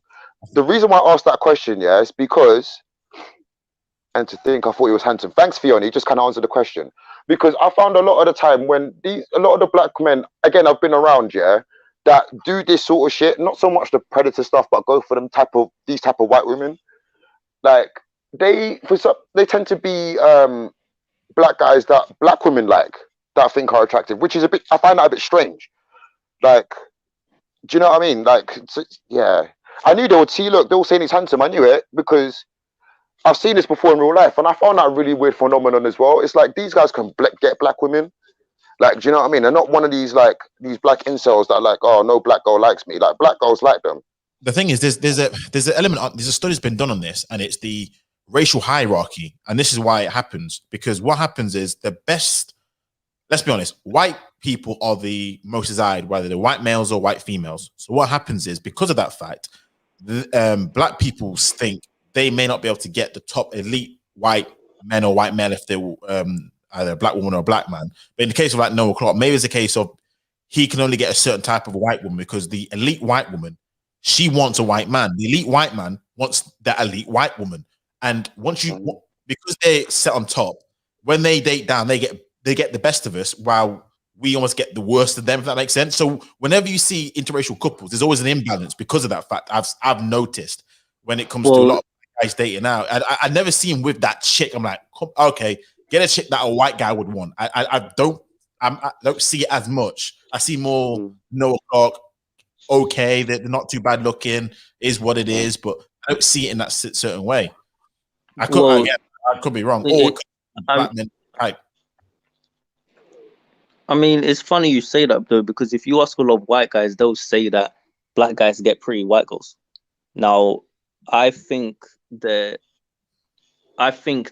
most black guys are not getting that, like, the most attractive women, but I don't think they're getting, like, to me, just most guys in general ain't getting girls that are that good looking, because most of the most attractive girls cut themselves off from the majority of men and only stick to a certain small pool of men anyway. So most guys ain't getting the hottest chicks, period. They're just not, you know. And like, I'm a guy that a lot of, like, now, like I said, when I was younger, didn't relate to a lot with the black girls. So and I've never been with no chick who's overweight or fat. Like, it's just not like, I just happen, you know what I mean? Like, but I've seen it. But it's like, for me, I couldn't do it. I don't even like making eye contact with a chick if she's a certain way. I don't even like doing it. It's just, I feel like I'm validating her existence. It's like, no, like, and on top of it, they think we will like them as well. Yeah, they will think we like them as well, or a lot of them do as well. So especially white women, bruv, I try to, bruv, like, you barely get eye contact from me, bruv, because they think we like them. But I don't know. I don't know. That's Yeah, my and I experience as well. understand. And there's a I stereotype mean, there. There's a stereotype there. Say that So, again, bro. I was gonna say there's a stereotype there about that. So that's why they think they like you, or you like them. So yeah. Sorry, go on with this. But Bro. it's because a lot of guys do dumpster diving, but this speaks to a bigger issue because like you know, like I know, like it's hard to talk about these types of things, but like, you know, the if you're a good looking guy, right, um you can you can get women who are like, let's say you're a male 8, you can get a female who's like a 7 or a 6 quite easily compared to your own level or above. So like, it's nothing to go on something like a Tinder, or even if you know what you're doing, even go outside and just, you know, get a chick who's not all that. Like, she's not like, she don't have to be clapped, but she may not be the best you can get. And it's like a lot of guys just don't want to deal with the hassle. Now, I don't know about going for some wildebeest because that's a bit too far. But you know, I don't know about that. Personally, I don't know about that. Bro. But the thing is again, like I get that there's this thing called juggernaut theory as well, which is guys thinking like, you know, if they go for women who are worse looking, it'll be easier and blah blah blah. Which is why a woman can be unattractive and still get her DMs flooded. It's not because guys will not necessarily marry her; it's because they just think she's easier, right? But in her mind, she's getting lots of sexual attention, so she must be really desirable, right? And so that inflates the ego still anyway. But it's just one of these mad things because a lot of guys are just sexually deprived, you know, and it's leading because there's an imbalance in the sexual market, and that is not some made up shit. That's just real life. Like I don't know how that's hard to see. The problem is that a lot of women, they want, like people guys say, they want the top percent, blah blah blah. But, and this is the thing where I kind of go a bit hard against guys. A lot of guys ain't. It's hard, like, to say, because even if you're on point, sometimes it ain't doing as much as you'd like. But the truth is that a lot of guys ain't doing what they need to be fucking doing. If I'm just going to be real now, Yeah, bro, that's what it is. But the thing is, though, I can't blame them because society misled them, and so do women. The thing is like, a guy grows up.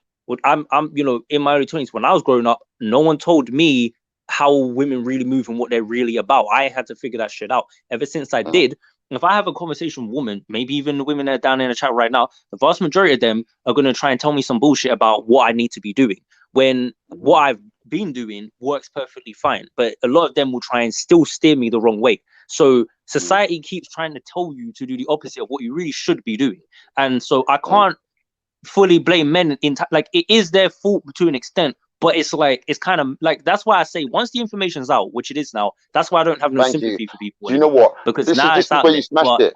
Because that's exactly what I was about to say, yeah. Because I grew up the same way, bro. Like, I grew up the same way, but to the point where now, for me personally, a lot of it was not the information not being out there. And I agree with you. You do, a lot of the time we do get steered a certain way, or stuff gets withheld from us. But nowadays, there ain't no excuse, bro. To me, nowadays, there ain't no excuse. It's out there, bro. Like, it's out there. And we ain't even been, it's not even one of them where we used to be physically stopped from gaining this information. That ain't the case no more, bro. Like, so I think the excuses are running thin. I just wanted to say that, bro, because I was literally thinking that, and then you said the information. Yeah, Carry no, on, bro. no, they are, because they are. But the problem is that at the end of the day, the issue is that, again, as I said earlier, it's, we might have the technology and information, but our biology isn't catching up, and a lot of guys are attached to, you know, fantasies, and, you know, like they want everything to be a certain way, because it's difficult, because there is that information, but then at the same time, the mainstream is still pushing the false narratives. They're still telling you, you know, and they'll cancel you as well if you're not aligned with what they want you to be aligned with. So there's a lot of reasons to not act or behave in a certain way, even though it works against you. For example, a lot of guys want to be out here and do what I would consider like simping, but most women will tell you, oh, that's not simping, that's a good thing to do. Da, da, da, da, da, da. Meanwhile, they don't respect the guys that do those things, and they don't like those guys. So it's like, I mean, if those guys were getting rewarded, then I wouldn't say anything, but they're not. Like a guy like me who doesn't give a fuck, I get better treatment than guys who do. And that's, to me, fucked up. Like, even though it benefits me, I don't think that's a good thing. I shouldn't be able to win in this system with how I behave. The fact that I can shows that the system itself is fucking flawed. Like, I'm objective enough to understand that. I don't look at, you know, you got like these venture capitalist type people who just profit from the fuckery and they love it. I'm not. I can see how to profit from it, and I'm like, boy, well, it is what it is. But I'm not happy that it's like that. But you're aware that it is the issue. Yeah, but I think, but what I notice is that people try and like, it's too much downplaying of it, like, or there's too much exaggeration. You got guys who are like, there's no virgins, they're all whores, all of them are, you know, every woman has got, like, when I hear these mad things, like, they've all got 50 bodies, I'm like, bro, no, they do not. You'd be shocked how many attractive women are sitting indoors right now and don't know what, like, they are socially awkward and don't know what the fuck they're doing. Like, trust me, bro, they're not all I know a few attractive homebodies still. It's true. You lot are young. I play the game. I got my butter's bread. But I'm in my 30s, you know, so I'm reading maybe she's maybe she's like 50 years old. Bro, I don't know. Maybe we're young compared to that. Right? Maybe 30 is still young, like. Yeah, but I'm not old. But it's one of them. I don't know, bro. But yeah, bro. This is very interesting. What it matters still, bro. It's mad thing. I can't believe Noah went out like that. You know, like, bro, like, bro. And I was saying at the start, he's I just to be fair and balanced, man. He's a legend, man. He's someone in the game who's done a lot for the urban scene in the UK from a film perspective. He's put a lot of people on, man. So a lot of people look up to him. So yeah, man, it's peak. Bruv, I don't know, bruv. It's mad. Bruv.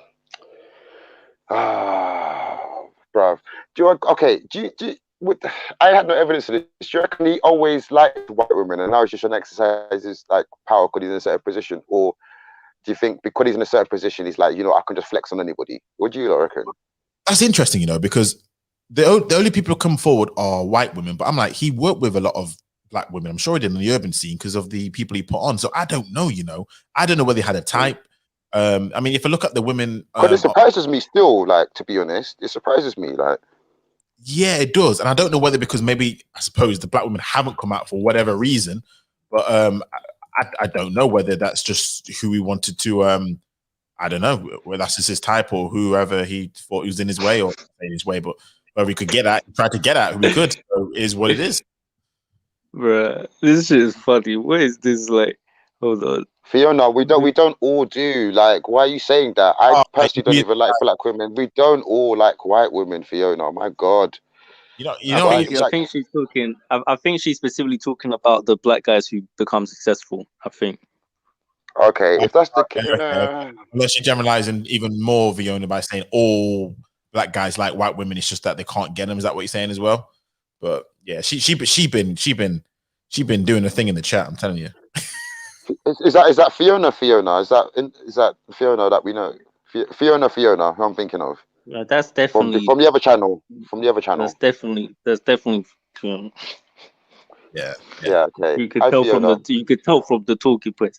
Like, I mean, I just think it's funny. What is this about? Myth Twist's little boy, 23, still a puppy, simping street. Look.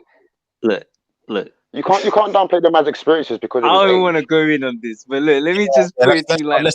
Let's not disrespect people now. Come on, Serena. You know, I mean, if you're gonna say someone's a little puppy, I mean, like simping stupid. Look, I mean, at the end of the day, like I said earlier, this is what my point was. If if you're doing something that literally you're seeing in reality it has a certain effect, and then people try and turn around and say, oh, that's stupid, or da da da da da. This is the type of thing I'm talking about. This is why guys get confused and misled, because you've got different messages coming from different people. Now, look, at the end of the day, I'm not going to trust you to be honest about the situation. And of course, simping is stupid to you because I'm assuming from your name, you're a woman, you're never going to perceive it the same way because from your perspective, it's beneficial. Like the simping's not like, I'm not saying specific acts. Like I'm not saying, for example, because a lot of guys will say, oh, if you take a woman out for dinner, you're a sim, da, da, da. I generally think it's simping, but not because of taking a woman out for dinner, but because generally speaking, the mentality behind it is a simping mentality. It's a mentality. And the thing is I don't really understand why as a woman you would have an issue with that, because a lot of women tell guys, oh, don't think just because you took me out, you're getting da da da da da. But the way a simp thinks, he does think like that. So I don't really get, I just think it's odd because truth be told, you shouldn't want most guys to think like that. But it's weird because it benefits you, but it doesn't in the long run, ultimately. So whatever. I know at the end of the day that most women don't respect it. So regardless of whatever anyone says, I just know that that's just facts. You can see that all day, every day. Most guys that are out here doing it aren't happy with it. It isn't working the way they want it to work. And the guys who don't do it tend to get better results. That's just how it is. I didn't make the world like that. Okay. I didn't design it to be that way. I already said that it shouldn't be that way, but it is. So you know what I mean? Like that's something that has to be looked at objectively. Can I interject in that as well, if that's all right? Do you know what as well? I think with this whole simping thing, I think it's become convoluted now, as well. Because I try not to use that word too tough anymore, because I think people throw that word about a bit too much now. Because even the being like, right, for example, like you said, who said it? Was it Serena? Being nice to a white woman, being nice to a woman, yeah. To be like, some people do take it as being nice to a woman, period, is simping. Like just giving a compliment or something, simping. To me, that's not, because even man them not got game, yeah. They throw compliments. Like, I agree with what you say, Myth Twist. Obviously, I'm a different person to you, but in the same sort of way, I've never had an issue getting females as well, and I'm not even like, put myself in a top-notch, good-looking thing, that type of men. But I know there's certain other attributes. I've never had an issue getting women as well, and to be honest, I have got even more when I've been more on a fuckery vibe. I agree with you totally, bro. I've got to be honest. When I've not given a fuck the most, I've had women coming to me. Like that was the most period where they were just randomly, and I think it's an energy thing as well. I don't know what it is, yeah. So I do agree with you. Like being more fuckery does get you much further. What I will say though is, it has become convoluted in the sense that even just remotely being nice to a woman or throwing a compliment, oh, you're simping, redder, which I think is too simple. But though, going with what you're saying, there is a reason for that, because there are far too many men that I'm sure we've kind of heard, in terms of men, heard this sort of phrase, like there's some men, a woman smiles at them and she thinks she likes him, which there are men like that still. Like I've seen, there are men like that, like they're any sort of interaction with a woman and he thinks she's on it, which I also think is an issue as well, because it makes us look bad. And I think I hate it, especially when I see black men do that, because we've already got the quote unquote hypersexual tag anyway. So I can't stand when I see black men kind of act like that, to be honest, because it's like, yeah, bro. So I think there's some points, but I do think it's a bit convoluted now, though. Still, so yeah, I just wanted to say that in that. And that definitely needs to be another stream for sure about what it means. What does simping actually mean? Because yeah, it's definitely convoluted. Right, we've reached the 3 hour mark, and I'm getting a bit tired. I can hear it. Yeah, bro. Wicked stream. Everybody like it, like White Matter stream. Subscribe to the channel. Yeah, absolutely. Like if you haven't, subscribe if you haven't, all that good stuff. But I appreciate everyone for stopping by. People in the chat, Fiona, Serena, Skittles, man, Vincent when I was here for a little while. Everyone in the chat, all those who are probably ghost watching. Myth Twist, KB, thanks for stopping by. Thanks for your input. Thank Do you, appreciate it. And but yeah, I suppose we'll have another conversation about this topic for definite about simping. But yeah, I suppose thanks everyone for the chat. Have a good night, and we're out. Take care, bro. All right, peace.